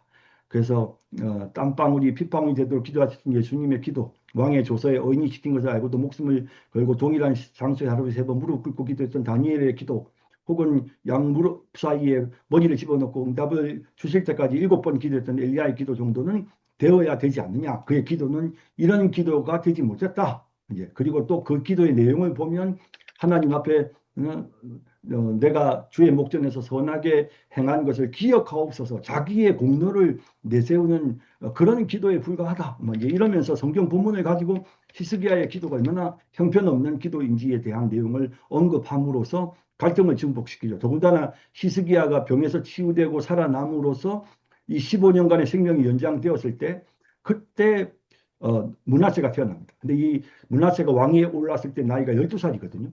그러면 문하세가 12살의 왕이 되었다. 문하세 12살에 문하세 12살 때 죽었다는 말은 히스기야가 생명이 연장되고 나서 문하세를 낳았다는 거거든요. 이 문하세가 얼마나 이스라엘 역사에 악독한 일을 저지릅니까? 이스라엘을 톱으로 켜서 죽이고 가장 큰 죄를 지었던 왕이 문하세거든요. 이런 사람이 태어나도록 하는 태어나는데 왜 하나님이 히스기야의 생명을 뭐 하려고 연장시켜 주셨느냐? 도대체 15년이나 연장시켜 주신 게 뭐냐? 이렇게 이제 갈등을 충분히 성경에 나오는 이야기를 가지고 충분히 갈등을 이제 증폭을 시킬 수가 있는 거죠. 네, 감사합니다, 네, 교수님. 네, 네. 그래서 이제 뭐 갈등 증폭이나 이런 부분들은 이제 또 여러분들이 좀 그렇게 하시면 좋겠고요. 그리고 이제 뭐 이왕에 제가 또 이제 여러분들에게 이제 앞으로 이제 좀 제가 이제 AI 쓰는 법에 대한 것도 여러분들과 좀 이야기를 많이 나눌 건데요. 여기 이제 지금 제가 조금 하나 보여드리고 싶은 거는 지금 이게 뭔지 아시겠어요? 무슨 화면인지 알겠습니까?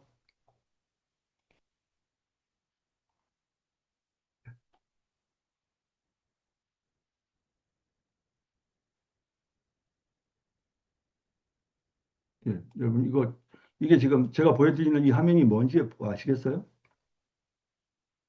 보입니까 화면이?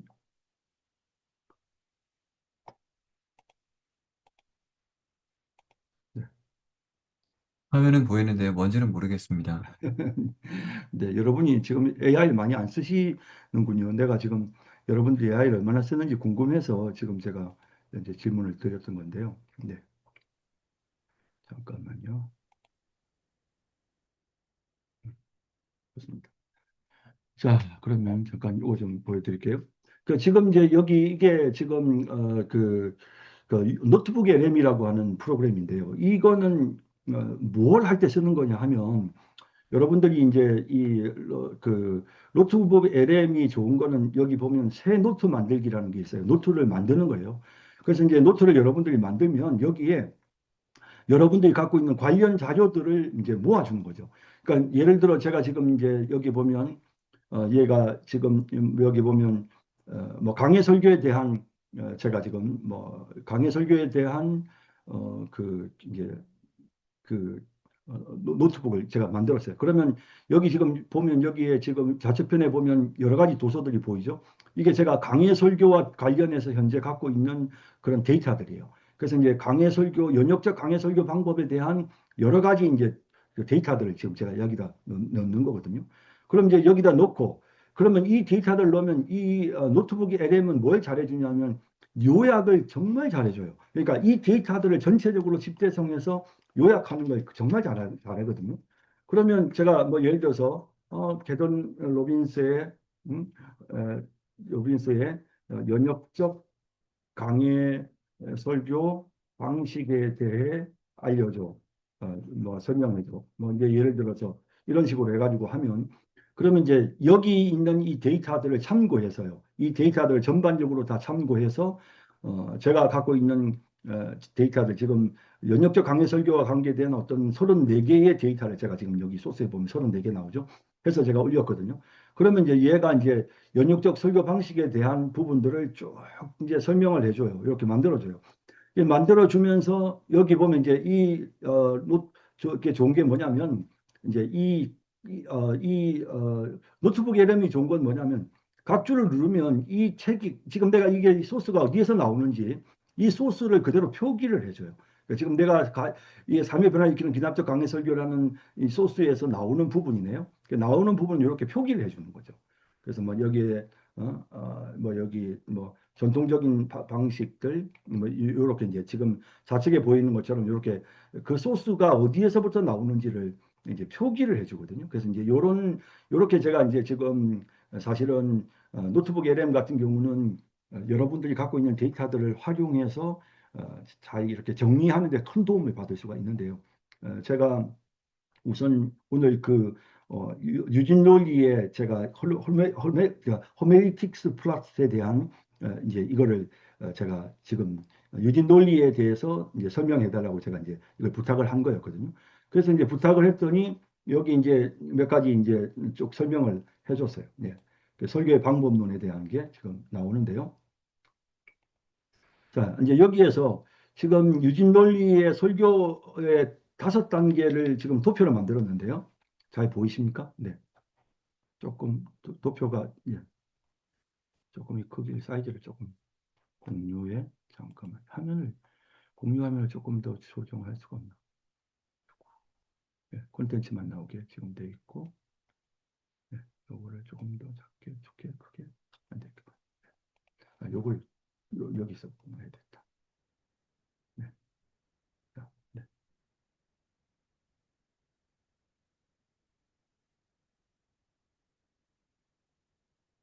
자, 여기 보시면요. 이제 유진 롤리가 이제 만든 요 도표가 나오는데요. 도표를 보시면 이제 이게 1단계, 2단계, 지금 3단계, 4단계, 5단계까지 있죠. 1단계가 뭐냐면 이제 제일 처음에 이 번째 균형을 깨뜨 평행 뒤집기입니다. 근데 이 평행 뒤집기에 사용하는 이 그 감탄사가 뭐냐면 이게 웁스입니다. 웁스. 그다음에 이제 평행을 뒤집고 난 다음에 그리고 이제 갈등을 증폭시키기 위해서 막 사람들에게 그러니까 이 읍수는 뭐냐면 문제를 탁 제기하는 거죠. 왜 하나님 히스기야의 기도를 들어주시고 왜 우리 기도는 안 들어주시죠? 왜 우리는 생명을 연장시켜 주지 않으시는 걸까요? 라고 문제 제기하는 거예요. 요게 이제 이게 뭐냐면은 이게 이제 처음에 평행 깨트리기입니다. 그래서 이게 이제 우리가 옵스라고 하는 거거든요. 이제 이분이 쓰는 감탄사 표현이 처음에는 조금 어색하지만 여러분 쓰다 보면 되게 좀 익숙해지고 재미있어지는데요. 외국인들은 만나면 이 옵스라는 표현을 많이 씁니다. 미국 사람들. 그래서 뭐 조금 약간 당황스럽잖아요. 이상한데 왜 그러지? 옵스, 옵스 이런 표현들을 씁니다. 그 다음에 이제 2단계가 뭐냐면 이제 그 히스기야가를 왜 하나님은 히스기야 기도를 들어주시고 우리 기도를 왜 안 들어주시죠? 사실 그러면서 이제 히스기야가 말이죠. 사실 뭐 기도를 뭐 그렇게 뜨겁게 했냐, 뭐 간절하게 했냐 그것도 아니고 히스기야가 오히려 살아서 나중에 죄짓고 바벨론 사람들한테 창고 공개하고 문하세 낳고 그래가지고 얼마나 이 역사에 그의 생명이 연장됨으로써 얼마나 국가에 많은 피해를 주는데 왜 뭐 때문에 하나님은 히스기야의 생명을 연장시켜 주신 거죠? 라고 하면서 갈등을 증폭시키죠. 모순 분석하기는 이거는 갈등을 증폭시키는 거죠. 그러니까 뭔가 하나님 나는 이 본문이 잘 이해가 안 돼요. 왜 하나님 이렇게 하셨죠? 난 이해 안 돼요. 왜 유대인들은 사마리아인이 그렇게 요구하는데 왜 성전 건축하는 거 그거 같이 하면 되는데 왜 그렇게 했죠? 라고 이제 문제를 제기하는 거죠. 예수님은 왜 그 포도원 품꾼이 하루 종일 열심히 일한 사람이나 1시간 일한 사람이나 왜 똑같은 걸 줬죠? 이건 상도덕상 이거는 잘못된 거잖아요. 만약에 지금 그런 식으로 하면 그 다음 날부터는 만약에 포도원 품꾼이 저기 포도원 주인이 가서 자 포도원에서 일할 사람하고 모집하면 새벽부터 와서 일할 사람이 누가 있겠어요? 다 소문이 빠르게 퍼졌을 텐데 분명히 야 좀 기다렸다가 나중에 끝날 때쯤 돼서 다시 데리고 올 테니까 그때 가서 일하면 돼. 똑같아. 사례는 급여는 똑같이 한대 나리온이야. 이런 식으로 소문 퍼지지 않았겠습니까? 라고 이제 문제를 제기하면서 갈등을 자꾸만 이제 증폭시키는 거죠. 이렇게 갈등 증폭시키는 단계가 이게 이제 모순을 분석하고 갈등을 증폭하는 이 단계가 여기 보면은 이 이제 영어식으로 발음하면은 이게 그러니까 막 우리가 굉장히 많이 놀랐을 때 이러잖아요. 뭐 깜짝 놀라는 거죠. 그러니까 그냥 처음에 읍스는 약간 가볍지만 할 때는 이거는 이제 조금 더 이거는 강도가 좀 더 높죠. 그래서 훨씬 더 사람을 설교를 듣는 사람들을 이제 그 힘들게 많이 하는 거죠. 그 다음에 이제 이제 아하 단계라는 것은 이거는 뭐냐면 실마리를 제시하는 단계입니다. 그래서 왜 유대인들이 사마리아인들이 성전 건축하자고 요구했을 때 그걸 거부했는지, 왜 하나님이 선악과를 만드셨는지, 그 선악과를 만드셔야 되는 이유에 대해서 여러 가지 예를 들어서 실마리를 제시합니다. 그러면 그 이야기를 듣는 도중에 우리 지난번에 제가 선악과 그 설교 보여드리니까 박재관 목사님이 설교를 듣는 도중에 아하라고 깨달아졌다고 그랬거든요. 포인트가 찾아오죠. 그 설교 도중에 이런저런 설명을 들으면서 실마리를 풀어가는 단계에서 이제 그랬구나. 이거구나. 선악과를 만드신 이유가 바로 이거구나라는 것을 깨닫는 지점이 있어요. 그게 바로 아하예요. 아하 포인트. 이 포인트가 이제 중요한데요. 그래서 처음에 이제 어? 아하. 이제 이렇게 이어지는 거예요. 설교가. 아하. 이렇게 이어지는 거죠. 이제 그 다음에 이제, 그리고 난 다음에, 그리고 나서 이제 복음을 경험하는 거죠. 그래서 이제 이게 절정에 이르는 부분입니다. 그래서 이거를 제가 앞서 말씀드린 것처럼 본문이 주는 교훈을 가지고 설명하는 걸로 해도 되고, 또 여러분들이 조금 더 능력이 있어 그리스도 중심적 설교를 할 수 있다고 한다면, 그러면 여기에서 이제 그리스도의 복음을, 그래서 우리는 다윗을 결단코 본받을 수 없습니다. 다윗은 우리에게 승리하시는 예수 그리스도를 보여주십니다라고 할 때 아하라는 포인트까지 왔어요. 그럴 때 복음을 경험하는다. 예수님이 이미 승리하셨습니다. 우리는 이스라엘 군대처럼 다윗이 그 골리앗을 이긴 모습을 보고 기뻐하고 찬양하고 환호하는 이스라엘 백성들처럼 우리는 지금 너무나도 큰 기쁨과 감격을 누리고 있는 것입니다. 이제 이런 식으로 복음을 경험하는 단계로 넘어가는 사마리아인과 유대인 사이의 그 갈등의 문제 정말 해결되지 않았습니다. 그들은 결국에 우상을 숭배했기 때문에. 그런데 예수님께서 이제 사마리아 여인에게 말씀하셨습니다. 내가 이제 왔으므로 너희가 나를 통해서 하나님께 예배하게 되는. 그래서 진정으로 둘은 하나가 될 수 있습니다. 우리가 예수 믿으면 믿음 안에서 성령의 역사하심으로 그리스도 안에서 우리는 하나가 될 수 있습니다. 이제 이때 이 부분이 복음을 경험하는 단계인데, 이 복음을 경험하는 단계는 뭐냐면은 이건 위라는 겁니다. 위. 예. 그래서 이야 신난다. 이거 위를 경험하는 단계죠. 그래서 아하. 이제 이 단계로 넘어가는 겁니다. 그래서 이제 그렇게 해서 이제 막 기쁨이 넘치죠. 그리고 나서 이제 우리가 진정으로 하나 되는 방법은 뭘까요? 주 안에서 예수 안에서 성령의 역사하심으로 사마리아와 유대가 하나가 된 것처럼 우리가 예수님을 믿을 때 믿음 안에서 우리는 하나가 될 수 있습니다. 성령이 기꺼이 저 형제의 연약함을 품을 수 있도록 우리의 마음을 주장해 주십니다.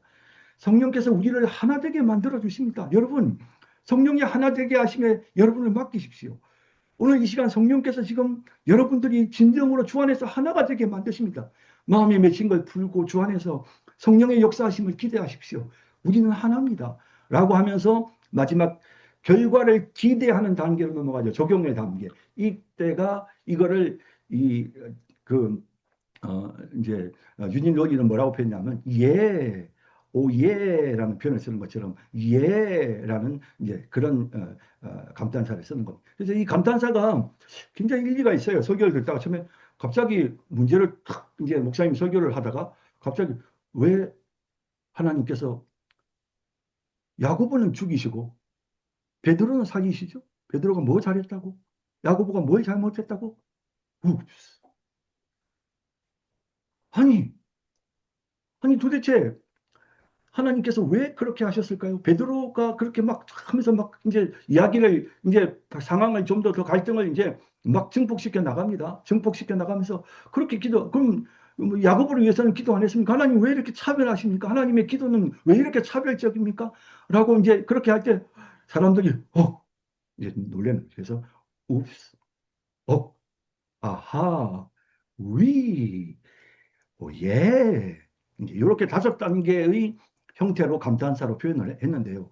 요게 좀 여러분들이 자꾸 쓰다 보면 그러면 이게 조금 여러분들에게 조금 설교를 이해하는데 좀 더 도움이 되지 않을까 생각이 됩니다. 제이슨, 우리는 사실 이 저기 예, 오, 뭐 저기 위, 뭐 아하 이런 감탄사를 우리가 잘 안 쓰거든요. 근데 필리핀 사람들은 이런 감탄사 씁니까? 네, 잘 씁니다. 아, 잘 써요? 그렇군요. 네. 그러면 주로 어떤 때 쓰는지 제가 지금 설명을 좀 하기는 했지만 한번 좀 더 좀 우리 이제 그 제이슨이 한번 좀 설명해 주세요. 이 읍스는 어떤 때 주로 쓰는 거예요? 네, 보통, 옵스 하면은 뭐, 당황할 때, 옵스, 네네. 이렇게. 네, 읍스. 주로 그러면 우리 강도사님 어떤 때, 제이슨 강도사님 언제 써요? 당황할 때요. 예, 뭐 할 때? 그 예, 구체적으로 예를 이렇게. 들면 예를 들어서 정말 아니면, 어. 다른 사람 부딪힐 때, 이렇게, 옵스, 이렇게. 부딪힐 때, 예, 예, 딱 예, 부딪힐 때, 읍스, 그렇게 쓰는군요. 우리도 그렇게 좀 써야 되겠다, 그죠? 예, 공항 같은 데 가서 사람들 부딪히면, 읍스, 예, sorry, excuse me, 뭐, 읍스. 예. 예, 그렇게 하면 되겠네요. 그 다음에, 이 어는요, 음, 사실, 언는 이렇게 말할 때, 이게 뭔가, 이게, 이렇게, 이렇게, 어, 뭔가, 예, 네. 뭔가 고민할 때, 이게 고민할 말이 때, 안 나올 때, 이렇게 말이 할 하면, 때, 할 때, 네네. 고민할 때, 뭐, 잘 네, 해결이 안 돼. 고민스러울 때, 막 이런 식으로. 우리도 네, 그렇게, 한국 사람들 그래요. 네네. 그 다음에, 아하라는 이 표현 많이 쓰나요? 우리도 사실, 네, 또 이게 뭐, 네, 딱 그거 뭐, 놀랄 때, 이게 신기할 때, 이렇게, 뭐, 아하, 깨달을 때, 이렇게, 우리는 이렇게 한국 해요. 사람들 그냥 네, 이렇게 하는데 예. 아하 비슷하다 그죠? 예. 그다음에 이건 우리 잘 안 써요. 이건 뭐예요? 사실은 이게, 이 표현은 잘 안 써요, 이게. 근데, 네, 네, 이게 잘 안 씁니다. 네. 네, 네. 음, 그러니까 뭐 하여튼 신나고 막 즐거울 때 쓰는 예. 표현이라는 거죠. 네, 네, 네. 그다음에 예 이거는 진짜 많이 쓰죠. 네, 예, 예, 예, 네. 네. 뭐, 동의할 때, 네. 동의할 때 예, 예, 예, 그런 거. 예 그렇게 네, 사용하는 그런 예. 교수님 네, 질문 있습니다. 네, 네, 예, 그, 갈등을 증폭하기 위해서 아까 인도네시아 그런 예화 들었던 부분에서 네, 네, 참, 베드로와 야고보 사건을 더 집중할 수 있는 되게 중요한 포인트가 됐던 것 같습니다. 한 가지 네, 네. 여쭤보고 싶은 거는 사실 오늘 저도 교수님 얘기를 통해서 베드로 저는 그 부분을 통해서 언제나 하나님의 허락하심이 최선이다라는 부분에서 우리가 다 이해할 수 없고 다 헤아릴 수 없는 부분에 초점을 두고 좀 설교했던 기억이 있는데 네네. 오늘 교회 성도들이 베드로가 풀려나기를 위해 기도하겠다기보다 영광스러운 음, 순교를 위해 기도했다. 이런 초점도 참 신선했고 너무 좋은 네, 그 성경 전편적인 맥락에서 잘 이해됐던 것 같습니다. 근데 이제 한 네, 가지 여쭤보고 싶은 거는 그래서 그 본문은 어느 정도, 해소가 된 것 같은데, 네, 오히려 그 갈등을 증폭시키기 위해서 예화를 들었던 인도네시아의 그 주일학교 어린 아이들이 사실 음, 마음에 남습니다. 음, 그러면, 인도네시아 기장과 그 승객들은, 그러니까 그 본문에 그렇게 적용을 보자면, 앞으로 사명이 있고 해야 될 일이 있어서 살려주셨고, 주일학교 아이들은 사명이 없어서 그냥 죽이셨나? 라는 그런 증폭 이제 생각이 갑자기 드는데, 그러니까 제가 여쭤보고 싶은 거는 갈등을 증폭하기 위해서 들었던 예화들도 나중에 결과적으로 설교를 마무리할 때 같이 조금 해소점으로 같이 얘기를 해주시는지 아니면 그냥 전체적인 맥락 속에서 그냥 거기서만 얘기를 하고 마치는지 좀 질문을 드리고 싶었습니다. 예. 당연히 답을 줘야 돼요. 그러니까 당연히, 왜냐하면 내가 문제를 제기를 했기 때문에, 갈등을 네. 증폭시켰기 때문에, 당연히 마지막에 복음을 경험하는 단계에서 이제 저는 설명합니다. 반드시 음, 설명합니다. 그래서 음, 이제 사실 야고보가 가장 축복받은 사람이다. 야고보가 가장 예수님 제자들 중에서 가장 먼저 주님의 보좌 옆에 앉은 사람이 아니냐. 그래서 하나님 아버지의 나라 천국에 가는 게 얼마나 영광스러운 일이냐. 베드로는 얼마나 천국에 가고 싶었을까. 그가 이제 죽게 되었을 때 그제서야 편안하게 단잠을 잘 수 있을 만큼 죽음은 우리에게 축복. 사실 뭐 그 당시에 정말 예수님이 부활하시고 정말 막 기적이 일어났던 그 사도행전의 그 놀라운 그 시대를 경험하면서 생생한 그런 하루하루의 그 현장 속에서 얼마나 천국에 대한 소망이 간절했겠습니까? 예? 음, 내가 너희를 떠나 떠나는 것이 내게는 더 유익이라. 내게는 더 이거 바울의 고백이잖아. 그러니까 다 그걸 원하는 마음을 갖고 있는. 그래서 하나님께서는 정말 에녹을 먼저 천국으로 데리고 가듯이 그 시대의 사람들이 900년 이상 살던 시대에 하나님께서 에녹을 정말 다른 사람의 3분의 1밖에 살지 못했지만 그를 데리고 가듯이 하나님이 그 순수한 영혼들, 하나님 앞에 예배드리는 그 귀한 영혼들, 하나님 앞에 찬양하고 예배드리는 그 순수한 아이들, 죄짓지 않고 이제 하나님만 바라보고 있는 그 어린 아이들을 하나님이 그대로 들어서 하나님 아버지의 영광스러운 나라에서 찬양하도록 만들어 주셨다. 이제 이런 식으로 해소가 되어져야 되는 거거든요. 그래서 그 부분은 지금 굉장히 중요한 부분이라서 목사님 정말 잘 질문해 주셨어요. 왜냐하면 설교를 들으면서 교인들은 우리 교인들이 자주 나한테 그런 이야기. 설교를 들으면서 목사님이 갈등을 증폭하는 단계, 하는 그 단계에서는요. 하는 그 단계에서는 고민한대요. 어떻게 수습을 하시려고 저러지? 어떻게 그러니까 수습을 해줘야 되는 거죠. 그러니까 설교를 통해서 수습을 못하면서 괜히 하다가 끝나면 그러면 설교 안 한만 못하는 거죠. 사람들에게 더 큰 갈등만 주는 거죠. 그러니까 했으면 아하 예 단계까지 넘어갈 수 있을 정도로 탄탄한 설교 구성을 해야만 그래야만 되는 거죠. 그래서 갈등을 이제 유진 논리는 갈등을 증폭시킴으로써 사람들이 설교에 집중할 수 있다, 집중할 수 있다라고 분명히 이야기를 하지만 그 집중보다도 또한 중요한 것은 책임감 있게 그 갈등을 해소해주는 그런 설교자의 그런 구체적인 그런 해답도 중요하다는 것이죠. 아주 좋은 예, 질문인 것 같습니다. 감사합니다. 네, 네. 네, 네. 또 뭐 다른 질문 없으신가요? 네.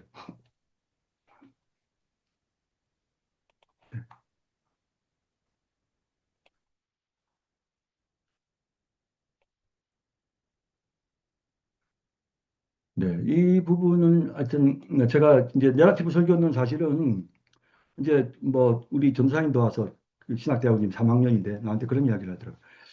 수업 시간에 설교학 공부를 하면서 설교학 수업을 하면서 이런 내러티브 설교가 어떤 건지에 대해서 병행 깨뜨리기, 또 모순 분석하기, 뭐 갈등 증폭시키기, 실마리 제시하기, 복음을 경험하기, 또 결과를 기대하기, 뭐 이제 이런 식의 내용에 대해 설명은 해주는데, 그러니까 이거는 이거고 저건 저거고 이렇게 설명은 해주는데 구체적으로 그걸 어떻게 해야 되는지에 대해 구체적인 게 없으니까 너무 그게 어렵다는 거예요. 그 설교를 이제 이렇게 한번 내러티브 설교를 한번 해보려고 해도 실제로 굉장히 어렵다 그런 이야기를 하더라고요. 그래서 어, 구체적인 신뢰가 필요하고요. 지난번에 제가 선악과 설교 여러분들에게 한번 설교문도 제공하고 한번 설교 한번 할 수 있는 기회가 있으면 꼭 좀 한번 하라고 내가 말씀드렸거든요. 그 선악과 설교가 전형적인 내러티브 설교예요. 그러니까 그게 문제가 제기되고 한번 그 선악과 설교 한번 잠깐 볼까요?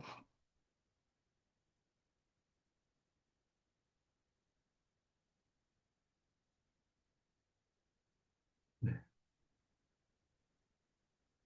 자, 이건 이제 저희 이제 성산교회 이제 제 홈페이지인데요. 저기 유튜브 홈페이지인데요.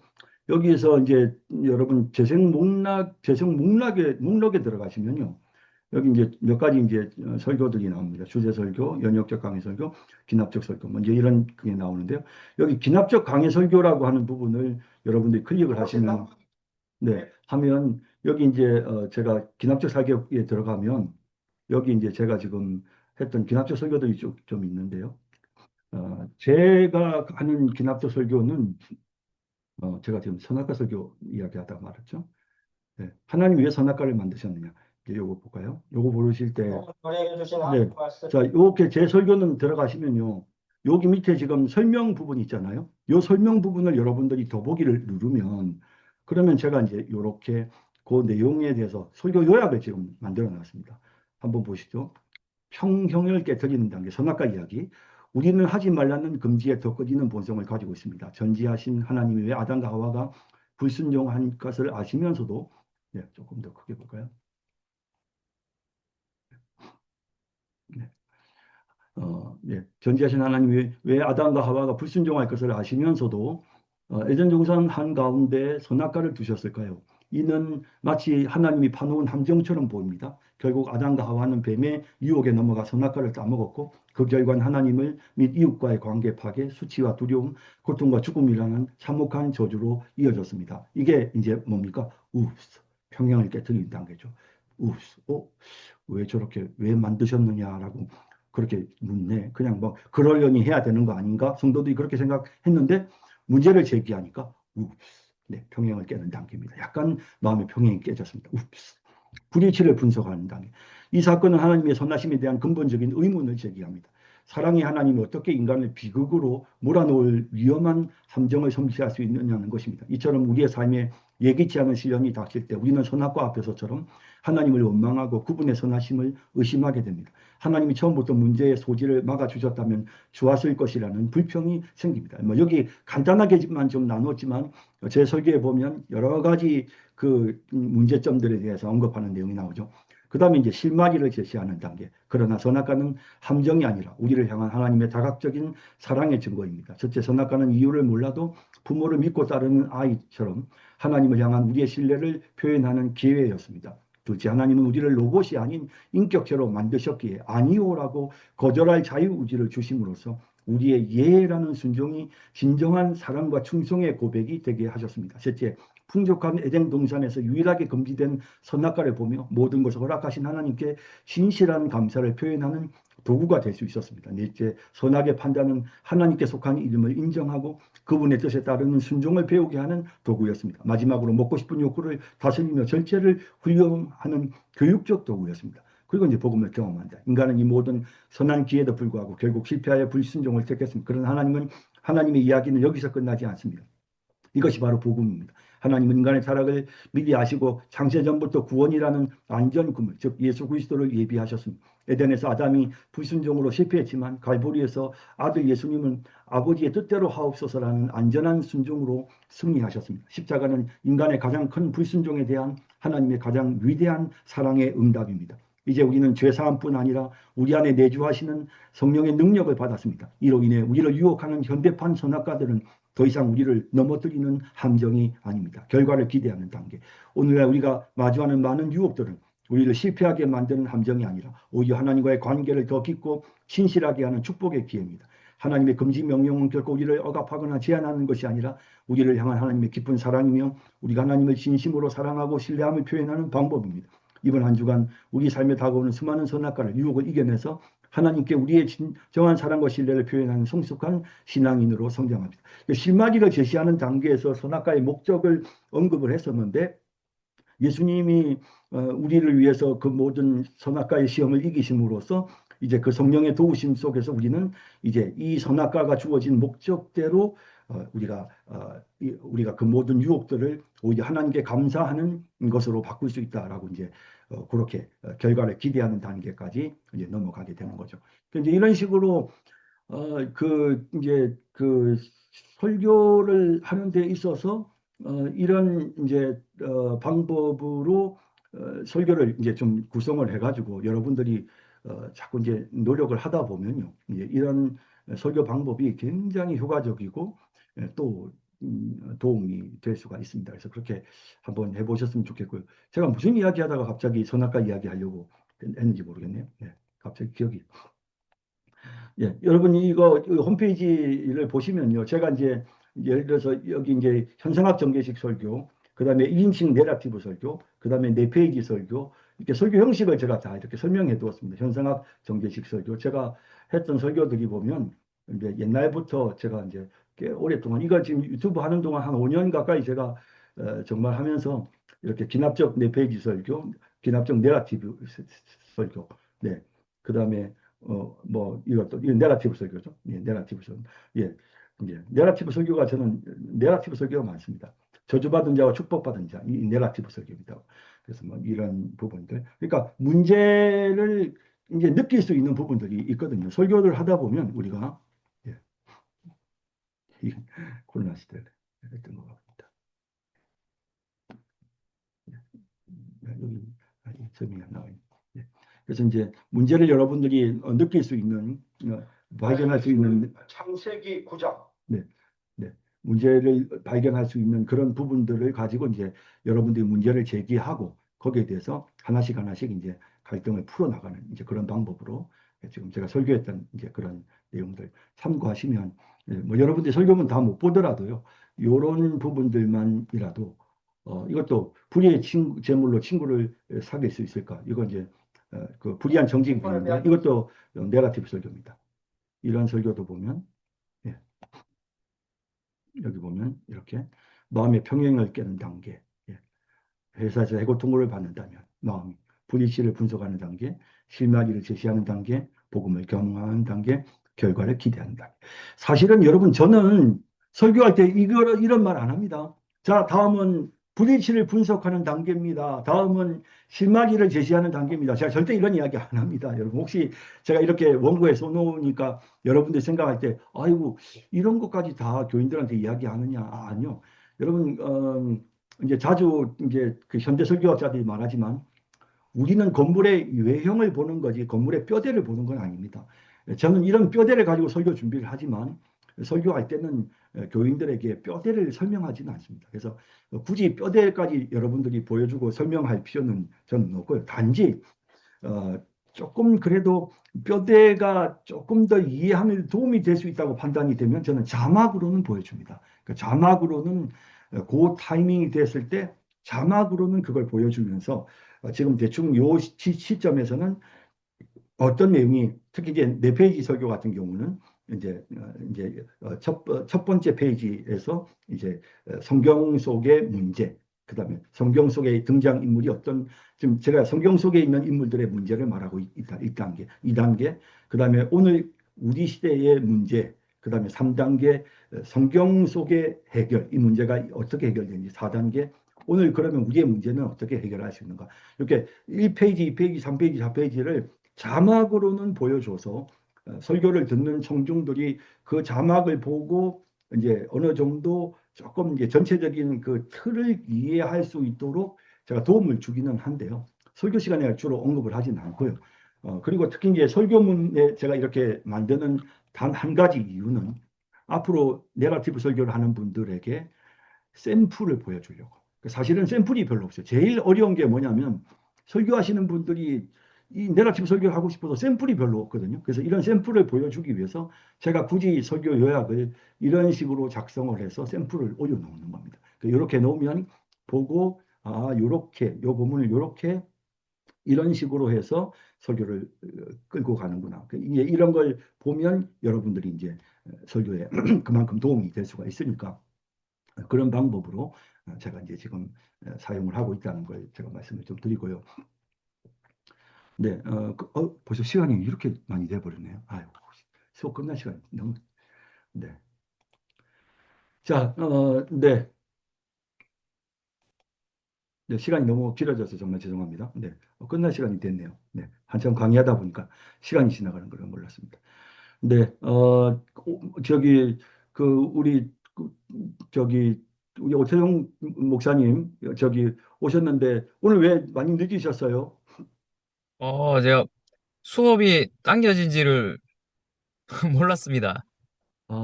그럴 수도 있겠네요. 네네. 네.